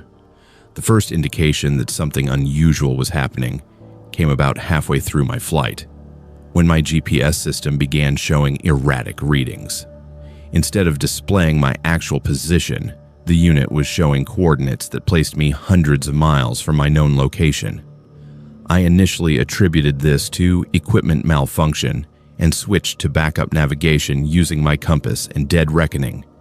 But then my compass began behaving strangely as well. The needle would swing wildly from one direction to another, never settling on a consistent heading. My radio equipment was picking up transmissions that seemed to be coming from sources that should have been well beyond my reception range. including what sounded like military communications in languages I did not recognize. As I continued toward my destination, the landscape below began to look unfamiliar, despite the fact that I had flown this route many times before. The mountain peaks and river valleys that I used as navigation landmarks were in the wrong positions, and I began to see geographical features that I was certain had never been there during my previous flights. The weather conditions also began to deteriorate rapidly, with cloud formations that seemed to appear and disappear without following normal atmospheric patterns. Visibility dropped to near zero, and I made the decision to look for an emergency landing site rather than risk flying blind through mountainous terrain. I spotted what appeared to be a small lake with a cleared area that might accommodate an emergency landing. The approach was difficult due to the poor visibility and uncertain wind conditions, but I managed to get the aircraft down safely without damaging the plane or injuring myself. It was only after I had landed that I realized I had no idea where I was. The lake where I had landed was not on any of my charts, and the surrounding terrain bore no resemblance to the area where I thought I should be located. According to my calculations, I should have been near a series of well-mapped mountain ridges, but instead I found myself in what appeared to be a valley that was completely unknown to me. Near the shore of the lake was a small emergency shelter cabin, the kind that the Federal Aviation Administration maintains in remote areas for pilots who are forced down by weather or mechanical problems. The cabin was well stocked with emergency supplies, and I decided to wait there until the weather cleared enough for me to determine my actual location and plan a safe departure. Inside the cabin, I found the standard emergency equipment along with a logbook where previous users were supposed to record their visits. When I opened the logbook to make my own entry, I discovered something that made no sense.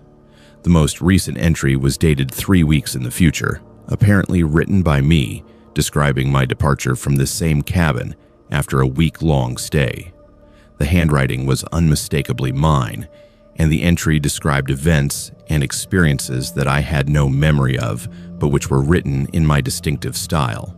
According to this future entry, I had spent 7 days at the cabin waiting for weather conditions to improve, and I had experienced a series of increasingly disturbing incidents during my stay. The entry described how I had begun hearing voices outside the cabin during the night, speaking in a language I did not recognize but somehow understood. It detailed how I had found strange symbols carved into the trees around the cabin, symbols that seemed to change position when I was not looking directly at them. Most disturbing of all, it described how I had begun performing ritualistic behaviors that I had no conscious memory of planning or executing. I convinced myself that someone else had been using my name and attempting to create some kind of elaborate hoax. But as I examined the handwriting more closely, I had to admit that every detail of the penmanship was exactly consistent with my own writing, including minor quirks and characteristics that would have been nearly impossible to forge. That first night at the cabin, I experienced exactly the phenomena that were described in the mysterious logbook entry. I heard voices outside speaking in an unknown language that I somehow understood. Though I could not explain how this was possible, the voices seemed to be giving me instructions telling me to perform specific actions that made no logical sense. Despite my conscious resistance to these instructions, I found myself following them precisely. I would find myself outside the cabin in the middle of the night, arranging stones in geometric patterns around the perimeter of the clearing. I would discover that I had carved symbols into the wooden walls of the cabin, symbols that were identical to those described in the logbook entry that was supposedly written by my future self. Each morning, I would have clear memories of performing these actions, but I could not remember making the conscious decision to do any of them. It was as if some other part of my mind was controlling my behavior during certain periods, following a plan or agenda that my conscious self was not aware of. By the third day, I had become convinced that I was experiencing some form of psychological breakdown, brought on by the stress of being lost in the wilderness. I activated my emergency beacon and attempted to contact search and rescue authorities using my survival radio. However, my radio transmissions seemed to be reaching destinations that made no geographic sense. I was able to establish contact with what appeared to be air traffic control facilities, but they were reporting weather conditions and flight information for areas of Alaska that were hundreds of miles from where I believed myself to be located. When I provided my emergency coordinates, the controllers claimed that no aircraft was showing on their radar at that position. The most disturbing communication came when I managed to reach what appeared to be my own base station in Fairbanks. The voice on the radio was clearly that of my business partner, but he was discussing my current situation as if it had already been resolved. He referred to my return from the emergency landing, described debriefing sessions that had not yet taken place, and mentioned details about my experience that I had not yet told anyone. On my 5th day at the cabin, I discovered security cameras hidden in the surrounding forest. The cameras were sophisticated digital equipment that appeared to be recording my activities throughout my stay at the cabin. When I examined the cameras more closely, I found that they contained footage dating back several months, showing my own activities during visits to the cabin that I had no memory of making. The footage showed me performing the same ritualistic behaviors that I was currently experiencing, but during previous visits that had apparently taken place during times when I was certain I had been elsewhere. According to my business records and flight logs, I had been conducting routine flights and maintaining a normal schedule during the time periods when this footage was supposedly recorded. But the most disturbing footage showed conversations between myself and other individuals who I did not recognize. These conversations appeared to be taking place inside the cabin during my previous visits, and they involved detailed discussions of my current situation and the experiences I was having during this particular emergency landing. On my 6th day at the cabin, I made the decision to leave immediately, regardless of weather conditions or navigational uncertainty. I prepared my aircraft for departure and attempted to take off from the lake surface, but found that my engine would not start despite the fact that it had been running normally when I landed. When I examined the engine, I discovered that several critical components had been removed, apparently by someone with detailed mechanical knowledge. The missing parts were arranged on the cabin floor in precise geometric patterns that matched the stone arrangements I had been compelled to create outside the building. I spent that final night at the cabin in a state of growing panic, convinced that I was trapped in some kind of elaborate psychological experiment, or that I was experiencing a complete mental breakdown. The voices outside became more insistent and demanding, and I found myself following their instructions with less and less conscious resistance. On what I believed was my 7th day at the cabin, I woke to find that my aircraft had been fully repaired and was ready for departure. All of the missing engine components had been reinstalled, and the plane appeared to be in perfect working condition. More importantly, my navigation equipment was functioning normally, and I was able to determine my actual location.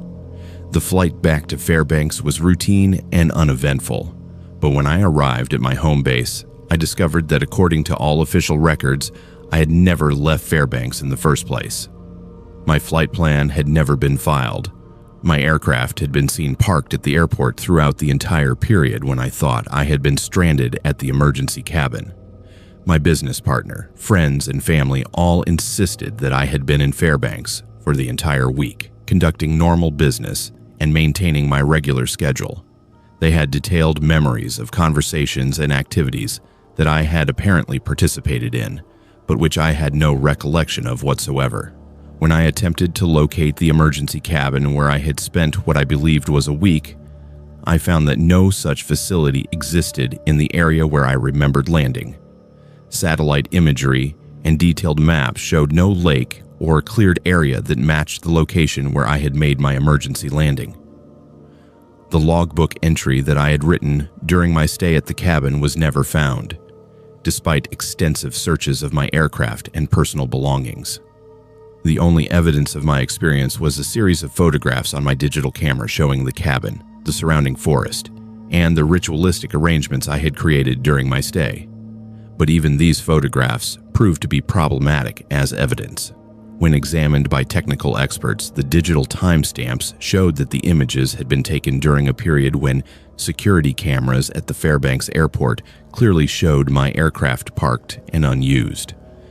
I have never been able to determine what happened during that missing week, whether I actually spent time at a remote cabin, or whether the entire experience was some form of elaborate hallucination. The fact that official records show I never left Fairbanks suggests that the whole experience may have been psychological rather than physical. But the memories are so vivid and detailed that I cannot accept that they were purely imaginary. The voices I heard, the ritualistic behaviors I performed, and the conversations recorded by the hidden cameras all seemed completely real and coherent. If it was a hallucination, it was unlike anything that has ever been documented in psychological literature. What disturbs me most about the missing week is not the lost time itself, but the possibility that there are other experiences in my life that I may not remember accurately. If I can lose a week of time and have it replaced with false memories, how can I be certain that any of my memories are reliable? The incident has ended my career as a bush pilot. I no longer trust my ability to navigate accurately or to maintain situational awareness during flights. The knowledge that I apparently performed complex behaviors while having no conscious control over my actions makes it impossible for me to accept the responsibility of flying aircraft with passengers or valuable cargo. Sometimes I find myself wondering if I am still at that emergency cabin, trapped in some kind of temporal loop where I experience the same week over and over again. The possibility that everything since my supposed return to Fairbanks has been part of an extended hallucination is something that I have to consider, though I can find no way to test this hypothesis. I have kept the photographs from the cabin as the only evidence that the experience actually occurred, but I no longer show them to anyone. The questions they raise about the nature of time, memory, and reality are too disturbing to share with others who might be affected by the same doubts that now plague my every waking moment. 3 generations of my family worked this trap line, but I am the only one who lived to tell what really happened out there. My name is Dion Blackwood, and I am a 3rd-generation trapper working the wilderness along the Yukon River. What I discovered in the winter of 1999 ended a family tradition that had lasted over 70 years and revealed a horror that had been hiding in plain sight for decades. The trapline cabin where this story takes place had been built by my grandfather in 1927. It sits about 40 miles upstream from the village of Ruby, accessible only by boat in summer or snowmobile in winter. The cabin served as a base of operations for checking trap lines that extended for nearly 50 miles through some of the most remote wilderness in Alaska. My grandfather had passed the trap line down to my father in the 1960s, and my father had been training me to take over the operation since I was old enough to walk on snowshoes. It was hard work that required months of isolation during the trapping season, but it provided a decent living for a family that valued independence and traditional ways of life. The cabin itself was a substantial log structure designed to withstand harsh winter conditions. It included living quarters for 2 people, a workshop for processing pelts, and a storage area for food and supplies. Behind the cabin was a dog yard, where we kept the sled dogs that were essential for transportation during the winter months. During the winter of 1998, my father had suffered a heart attack that prevented him from working the trap lines. As the oldest son, I had taken over the operation, spending the entire trapping season alone at the cabin while learning to manage the complex logistics of running such an extensive trapline system. It was during this first season, working alone, that I began to notice inconsistencies in the cabin records that my family had maintained for over 70 years. The logbooks showed periodic gaps in trapping activity, usually lasting several weeks, with no explanation for why the trap lines had been abandoned temporarily. More puzzling were discrepancies in the pelt counts and the amounts of meat that had been harvested over the years. According to the records, my grandfather and father had consistently taken far more meat from their trap lines than could be accounted for by the animals they had actually trapped. I initially attributed these discrepancies to incomplete record keeping, or perhaps to occasional hunting that had not been properly documented. But as I continued working the trap lines that winter, I began to find evidence that suggested something far more disturbing had been taking place. The first indication that something was seriously wrong came when I discovered human bones in the dog yard behind the cabin. The bones were old and weathered, but they were clearly human remains, including what appeared to be parts of a skull and several long bones from arms and legs. When I confronted my father about the bones, he became evasive and claimed that they must have been left there by previous occupants of the land. He suggested that the area might have been used as a burial ground by indigenous peoples, though he had never mentioned this possibility during the many years he had been training me to work the trap lines. But as I examined the bones more carefully, I realized that they showed clear evidence of having been processed for meat removal. The cut marks on the bones were consistent with butchering techniques, and the bones had been cracked and broken in ways that suggested they had been used to extract marrow. This discovery led me to examine other aspects of the trapline operation with much greater scrutiny. I began to notice that the trails my family had used for decades included regular stops at locations that were not suitable for trapping, but which provided excellent vantage points for observing human travelers who might be passing through the area. I also discovered that the cabin contained equipment that had no legitimate purpose for trapping operations. Hidden in the workshop were restraints, weapons, and tools that could only have been used for capturing and controlling human beings. There were also detailed maps showing the locations of other cabins, hunting camps, and travel routes used by people passing through the region. The most damning evidence came when I found a hidden cache beneath the cabin floor. The cache contained personal belongings from dozens of different people, including identification documents, jewelry, cameras, and clothing. The items spanned several decades, with the oldest dating back to the 1950s. Many of the identification documents belonged to people who had been reported missing over the years while traveling through remote areas of Alaska. Hunters, trappers, prospectors, and tourists who had simply vanished without a trace, leaving behind families and friends who never learned what had happened to them. As I pieced together the evidence, I realized that my grandfather and father had been using their legitimate trapping operation as cover for systematically murdering travelers who passed through their territory. They had been selecting isolated victims who would not be missed immediately, capturing them at remote locations and bringing them back to the cabin for disposal. The workshop behind the cabin had been used not just for processing animal pelts, but for butchering human victims.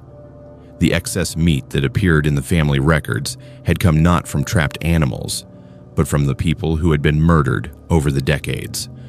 Most horrifying of all, this meat had been fed to the sled dogs, creating a disposal method that left virtually no evidence. When I confronted my father with this evidence, he initially denied everything, claiming that I was misinterpreting what I had found. But eventually he admitted that the family had been supplementing their income by robbing and killing travelers who carried valuable equipment or cash. According to my father, the practice had begun during the Great Depression, when my grandfather had been desperate to support his family during difficult economic times. What had started as a single act of desperation had gradually evolved into a systematic operation that had continued for over 40 years. My father explained that they had developed sophisticated methods for identifying suitable victims and for disposing of evidence.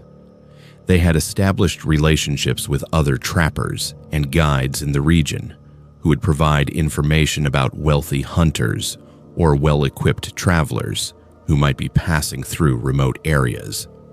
The victims were typically approached under the pretense of offering assistance or information about local conditions. Once they were isolated and vulnerable, They would be overpowered and brought back to the cabin.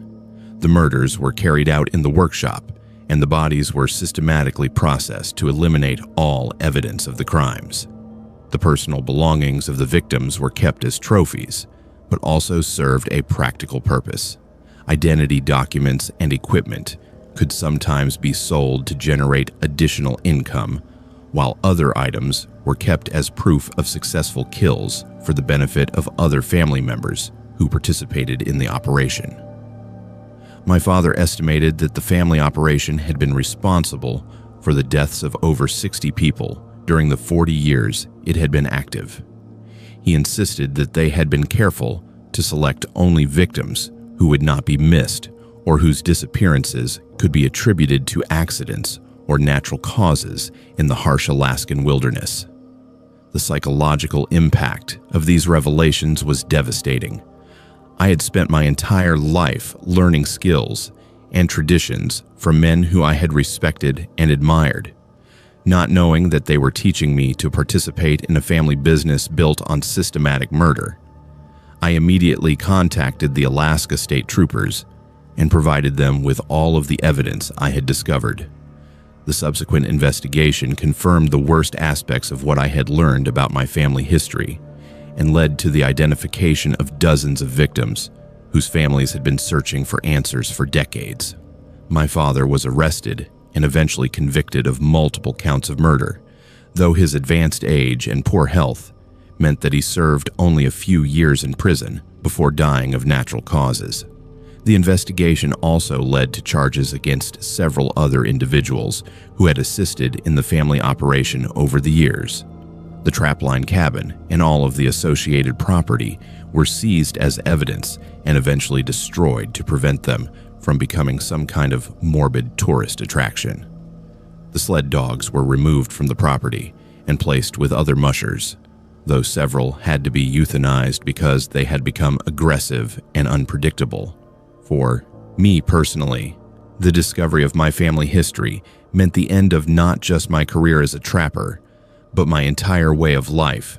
I could no longer work in the wilderness knowing that the skills I had learned had been used for such horrific purposes. I moved to Anchorage and found work in construction, trying to build a new life, completely separated from my family traditions.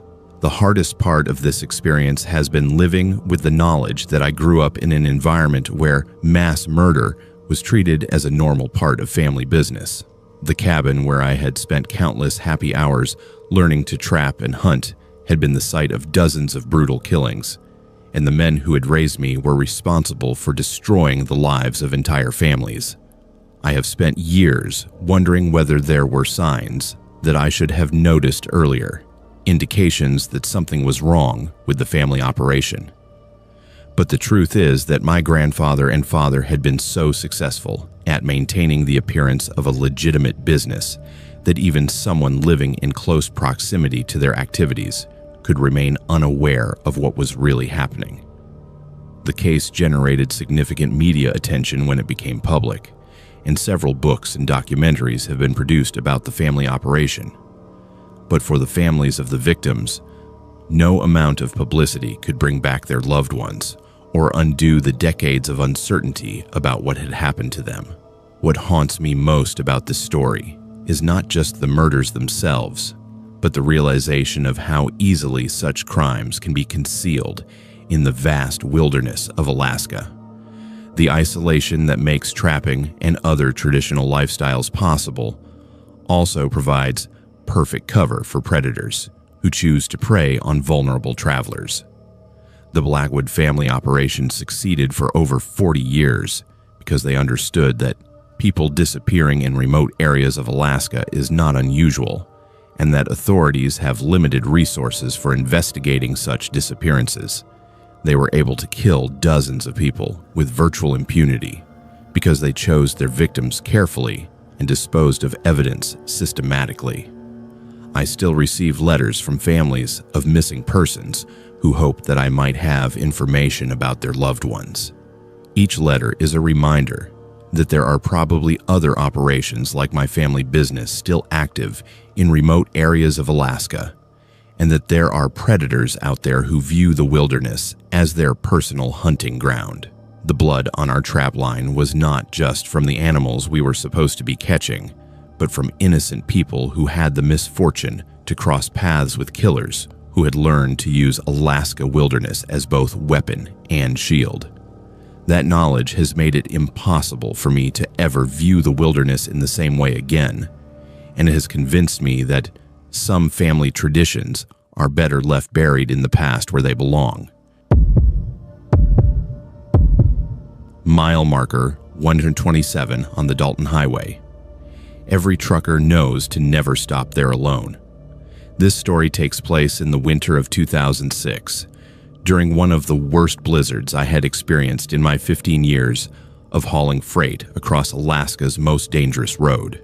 My name is Kendricks Williams, and I drive 18-wheelers between Fairbanks and Prudhoe Bay, carrying supplies to the oil fields through some of the most unforgiving terrain in North America. The Dalton Highway is known as one of the most dangerous roads in the world, stretching 420 miles through wilderness, where temperatures can drop to 60 below zero and help can be hundreds of miles away. Most of the year, truckers travel this route in convoys for safety, but during the worst weather conditions, sometimes you find yourself completely alone on the road. On this particular night, I was returning from Prudhoe Bay with an empty trailer when the storm hit with a ferocity that caught even experienced drivers off guard. Visibility dropped to almost zero within minutes, and the wind was so strong that it was pushing my rig across the road despite the weight of the tractor unit.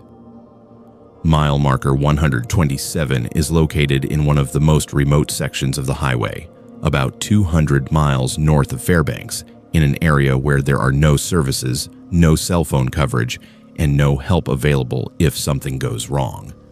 Under normal circumstances, I would never have stopped in such an isolated location, but the storm made continuing impossible. As I was looking for a place to pull over and wait out the worst of the blizzard, my headlights illuminated a small building set back from the road that I had never noticed during my previous trips. The structure appeared to be an old trucker rest cabin, the kind that had been built along remote highways during the early days of commercial freight hauling. The cabin was small but substantial, built from heavy logs and designed to withstand harsh Arctic conditions. There was a cleared area beside it where I could safely park my rig, and smoke was rising from the chimney, suggesting that the building had a working fireplace and might provide adequate shelter until the storm passed. I parked my truck and made my way through the blowing snow to the cabin door. The building was unlocked, which was not unusual for emergency shelters in remote areas of Alaska. These cabins are typically maintained by the state or by trucking companies as refugee for drivers who find themselves stranded by weather or mechanical problems. The interior of the cabin was warmer than I had expected, with a substantial fire burning in a stone fireplace. The cabin contained basic furnishings including a table, chairs, sleeping bunks, and shelves stocked with emergency supplies. Everything appeared to be in good condition, suggesting that the facility was regularly maintained despite its remote location. But as I was settling in for what I expected would be a long night waiting for the storm to pass, I began to notice details about the cabin that were unsettling. The emergency supplies on the shelves included items that seemed far too old to be part of any current maintenance program, including canned goods with expiration dates from decades earlier.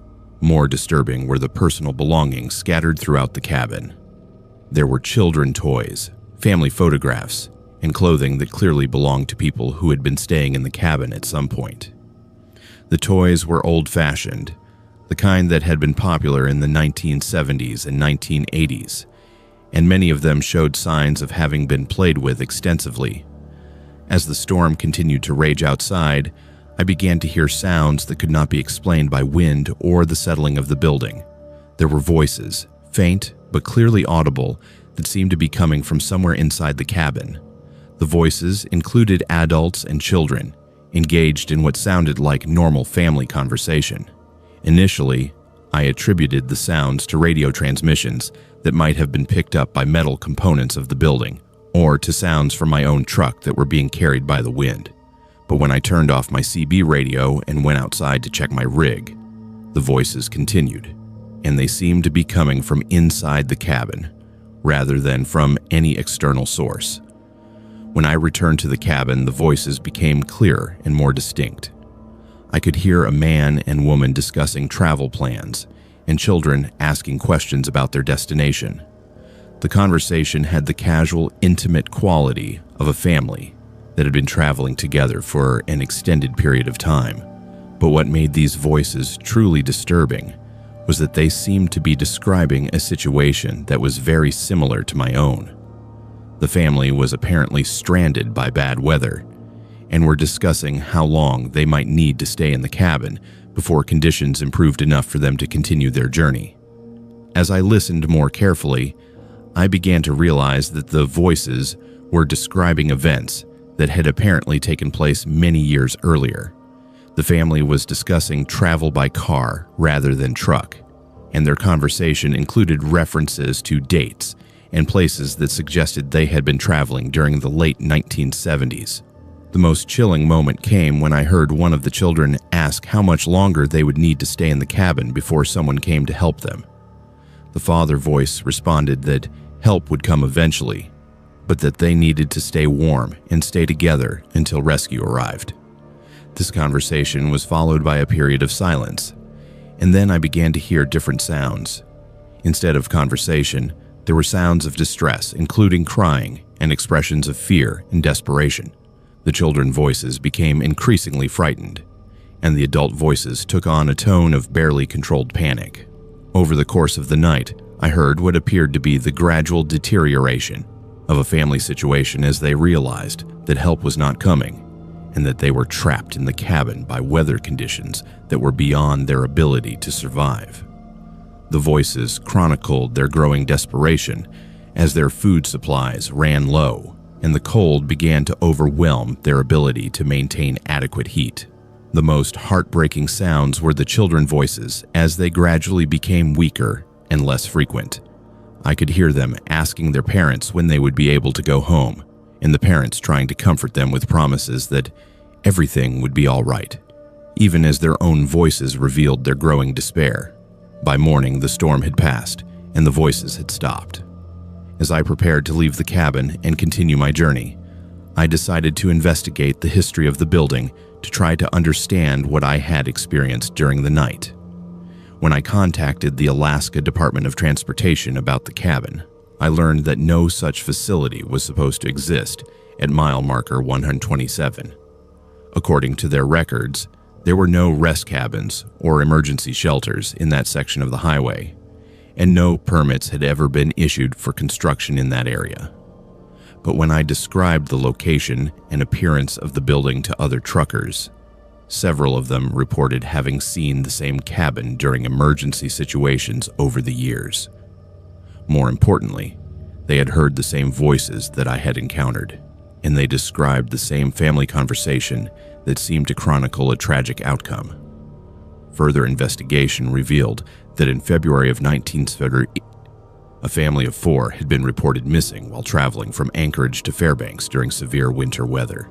The family had been driving a car that was not equipped for extreme cold weather conditions, and they had disappeared somewhere along the northern section of the highway.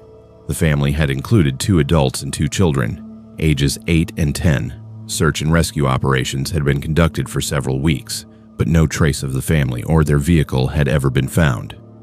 The case had eventually been classified as a missing persons investigation, with the assumption that the family had died of exposure after becoming stranded by weather.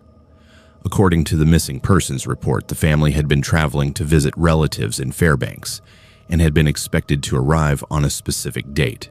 When they failed to appear and attempts to contact them were unsuccessful, family members had contacted authorities and a search had been organized. The search had been hampered by severe weather conditions and the vast area that needed to be covered.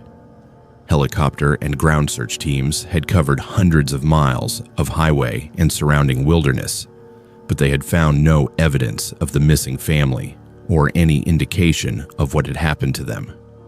The realization that I had apparently been listening to the final hours of this family life was devastating. The voices I had heard were not supernatural phenomena, but the echoes of real people who had died slowly and desperately while waiting for help that never came. Several other truckers have reported similar experiences at the cabin over the years, always during severe weather conditions when they were forced to seek emergency shelter. All of them described hearing the same family voices, chronicling the same gradual deterioration from hope to despair to final silence. The psychological impact of spending a night listening to a family die of cold and starvation was profound and long-lasting.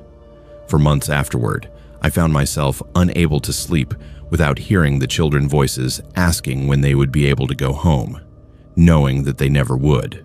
I continued driving the Dalton Highway for several more years, but I never stopped at mile marker 127 again, regardless of weather conditions. On subsequent trips, I began to notice that the cabin was not always visible from the road, appearing only during severe storms when drivers might be desperate enough to seek shelter there. Other drivers have reported that the cabin seems to appear when it is needed most, providing shelter for truckers who might otherwise die of exposure in their disabled vehicles. But the price of that shelter is spending a night listening to the final hours of a family who died, waiting for the same kind of help. The cabin serves as both refuge and memorial, offering physical shelter while forcing visitors to confront the human cost of Alaska's harsh wilderness. The family who died there in 1930 continues to relive their final hours, trapped not just by the cold, but by the trauma of their own deaths. What haunts me most about the ice road haunting is not the supernatural aspect of the voices, but the very real human tragedy they represent. A family died slowly and terribly while believing that help would eventually come, and their final hours were filled with the kind of desperate hope and growing despair that no one should ever have to experience. The voices at mile marker 127 are not just ghostly phenomena, but a reminder of how quickly the Alaskan wilderness can turn deadly for unprepared travelers. The family died because they were driving a vehicle that was not equipped for extreme conditions, and because they were traveling alone through an area where help might be hundreds of miles away. Every time I hear about missing persons cases in Alaska, I think about that family and wonder how many other people have died in similar circumstances slowly and desperately, while believing that rescue was just a matter of time. The ice road haunting serves as a permanent memorial to those who have been claimed by the wilderness, and a warning to those who underestimate the dangers of Alaska remote highways. The cabin at mile marker 127 continues to provide shelter for stranded truckers, but the price of that shelter is confronting the reality that sometimes, in the vastness of Alaska, help does not come in time, and people die alone and afraid while waiting for salvation that will never arrive. The final entry in the logbook simply read, "They are not human. Send help." That was 3 months ago. My name is Jalen Carter, and I am a park ranger with the National Park Service, assigned to gates of the Arctic National Park and Preserve. In September of 2007, I was sent to investigate the disappearance of Ranger David Kessler, whose remote station had gone silent during what should have been routine end-of-season operations. Gates of the Arctic is one of the most remote and pristine wilderness areas in North America, covering over 8 million acres of mountains, rivers, and tundra north of the Arctic Circle. The park maintains several ranger stations in strategic locations to monitor wildlife, weather conditions, and the occasional backcountry visitor who ventures into this vast wilderness. Ranger Station Echo sits approximately 150 miles from the nearest road, accessible only by helicopter or chartered aircraft. The station consists of a main cabin that serves as both living quarters and operations center, along with smaller outbuildings for equipment storage and emergency supplies. During summer months, the station is staffed by a single ranger who conducts wildlife surveys and maintains communication with park headquarters. David Kessler had been assigned to Station Echo for the summer season, scheduled to return to headquarters in late September, when weather conditions would make helicopter access impossible until the following spring. David was an experienced ranger with over 12 years of service in remote Alaskan locations, known for his reliability and meticulous record-keeping. The first indication that something was wrong came when David failed to make his scheduled weekly radio contact on September 22nd. Initially, this was not considered unusual, as weather conditions sometimes made radio communication difficult or impossible. However, when he missed 2 consecutive scheduled contacts, park management decided to investigate. I was selected for the investigation because of my experience with remote station operations and my familiarity with the psychological stresses that can affect personnel working in extreme isolation. The assumption was that David might have suffered an injury or equipment failure that prevented him from maintaining normal communication protocols. The helicopter flight to Station Echo took nearly 3 hours, crossing terrain that became increasingly rugged and desolate as we traveled north. By the time we reached the station, the landscape below was already showing signs of the approaching Arctic winter, with snow covering the higher elevations and ice beginning to form on the lakes and rivers. From the air, Station Echo appeared normal. The buildings were intact. There was smoke rising from the main cabin chimney, and I could see David's official vehicle parked in its usual location. However, the pilot noted that there was no response to our radio calls as we approached, and no one emerged from the buildings despite the obvious sound of our helicopter. After landing, I approached the main cabin and found the door unlocked. Inside, everything appeared to be in normal condition. The cabin was warm. There were recent signs of food preparation, and David's personal belongings were arranged as if he had simply stepped outside temporarily and planned to return shortly. But it was David's logbook that provided the first clear indication that something serious had gone wrong at Station Echo. David was required to make daily entries documenting weather conditions, wildlife observations, and any unusual events or incidents. His entries had always been detailed and professional, providing valuable information for park management and scientific research. The entries from early September followed the usual pattern, describing routine maintenance activities, wildlife sightings, and weather observations. However, beginning around September 10th, the tone and content of the entries began to change dramatically. David started reporting unusual animal behavior, including sightings of creatures that did not match any known species found in the gates of the Arctic region. He described encounters with animals that appeared to move and behave in ways that defied normal wildlife behavior patterns. The September 12th entry read, "Observed group of entities approaching station from North Ridge. Bipedal movement but wrong proportions for human. Maintained surveillance for over 3 hours. Subjects showed intelligence and apparent communication, but remained at distance of approximately 200 yards. On September 15th, David wrote, "Third night of systematic probing around station perimeter. Entities test doors and windows during hours of darkness. Leave symbols carved in trees that change position between daylight observations. Request immediate consultation with tribal authorities regarding possible cultural significance." The entries became increasingly disturbing as they progressed. David reported that the entities had begun to demonstrate knowledge of human behavior and technology, apparently studying his routines and attempting to manipulate his equipment. He described finding his radio antenna modified in ways that suggested sophisticated understanding of electronics. September 18th entry. Entities have learned to mimic human vocalizations. Heard clear English speech during last night incident, including use of my name and radio call sign. Voices originated from multiple positions simultaneously, suggesting coordinated communication. The September 20th entry was the longest and most detailed, describing a direct confrontation with the entities that had apparently lasted throughout the night. According to David's account, The entities had surrounded the station and had attempted to gain entry through various means, including manipulation of locks and systematic testing of structural weak points.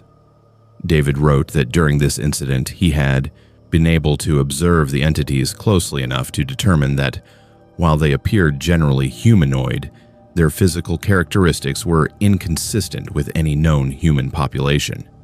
He described proportions that were subtly wrong, movement patterns that suggested different joint structures, and facial features that seemed almost human but unmistakably different. The final entry, dated September 21st, was brief and written in handwriting that appeared increasingly erratic. "They are not human. Send help."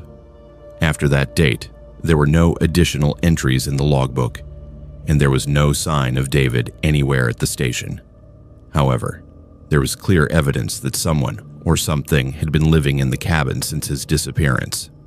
Food had been consumed, the fireplace had been maintained, and personal items had been moved and rearranged. More disturbing was evidence of modifications that had been made to the cabin structure. Someone had carved symbols into the interior walls, symbols that appeared to match those that David had described finding on trees around the station perimeter.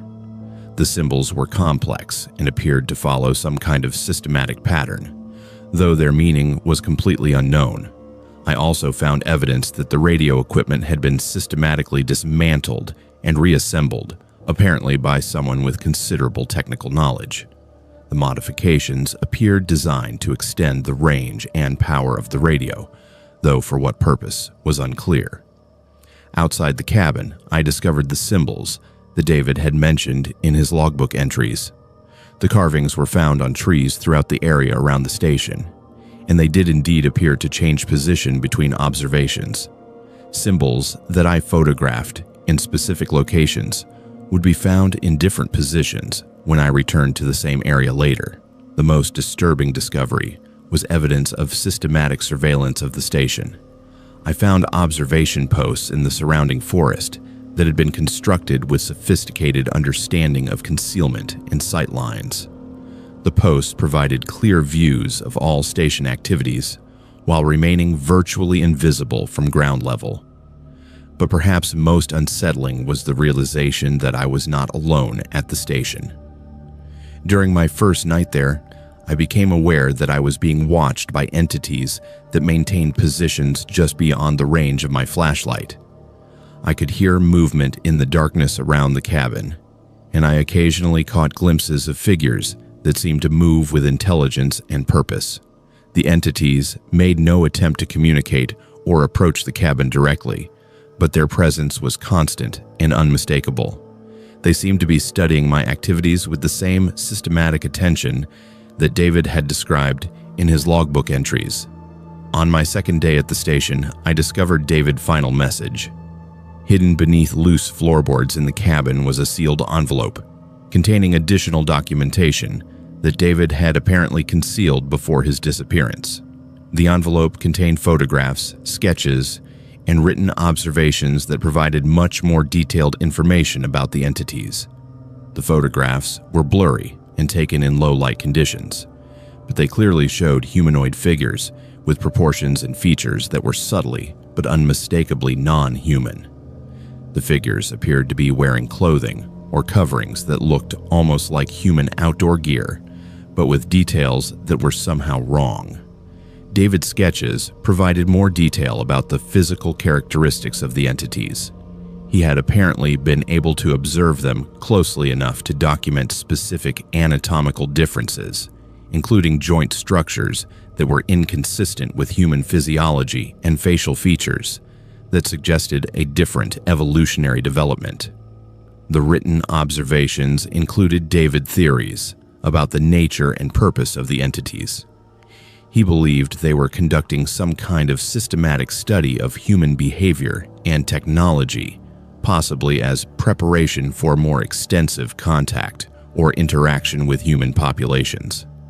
David's final written message was a warning that the entities posed a significant threat to human safety, not because they were immediately aggressive, but because they possessed intelligence and capabilities that were beyond human understanding. He recommended that Station Echo be permanently abandoned and that the area be declared off-limits to human activity. I spent 2 more days at the station documenting everything I could find and attempting to piece together what had happened to David. During this time, the entities maintained their surveillance, but they made no direct approach or attempt at communication. On my final night at the station, I was awakened by sounds that suggested the entities were attempting to enter the cabin. I could hear systematic testing of doors and windows, exactly as David had described in his logbook entries. The sounds continued throughout the night, accompanied by vocalizations that included what appeared to be human speech patterns. The evacuation helicopter arrived the following morning, and I departed Station Echo with all of David's documentation and evidence. However, during the flight back to headquarters, I noticed that several of the photographs and documents had become illegible, as if they had been somehow corrupted or degraded. The official investigation concluded that David had suffered a psychological breakdown brought on by isolation and stress, and that his reports of non-human entities were the result of hallucinations and paranoid delusions. Station Echo was officially closed and removed from active service, though the stated reason was budget considerations rather than safety concerns. I submitted my own report documenting everything I had observed and discovered at the station, but the report was classified and I was reassigned to duties that did not involve remote station operations. I was also required to sign agreements preventing me from discussing the Station Echo investigation publicly. David Kessler was never found, and there has been no official explanation for his disappearance. His personnel file lists him as missing in action, with the assumption that he died of exposure after becoming lost in the wilderness surrounding the station. But I know that David did not simply become lost in the wilderness. The evidence at Station Echo clearly indicated that he had encountered something that challenged his understanding of reality, something that possessed intelligence and capabilities beyond normal human experience. The entities that David documented are still out there, somewhere in the vast wilderness of gates of the Arctic. They are studying us, learning our behaviors and our technology, preparing for purposes that we cannot understand or predict. Station Echo has been officially abandoned, but satellite imagery suggests that the buildings are still being maintained and that there is ongoing activity in the area. The entities have apparently taken over the facility and are continuing whatever research or observation activities they were conducting when David was there. What terrifies me most about the Station Echo incident is not the disappearance of David Kessler, but the realization that we are not alone in the Alaskan wilderness. There are intelligences out there that are watching us, studying us, and preparing for something that we are not equipped to understand or defend against. The final entry in David's logbook was not just a cry for help, but a warning that we have ignored at our own peril.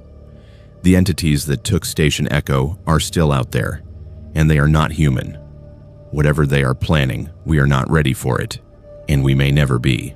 The vast wilderness of Alaska provides perfect cover for entities that wish to observe human activity without being detected.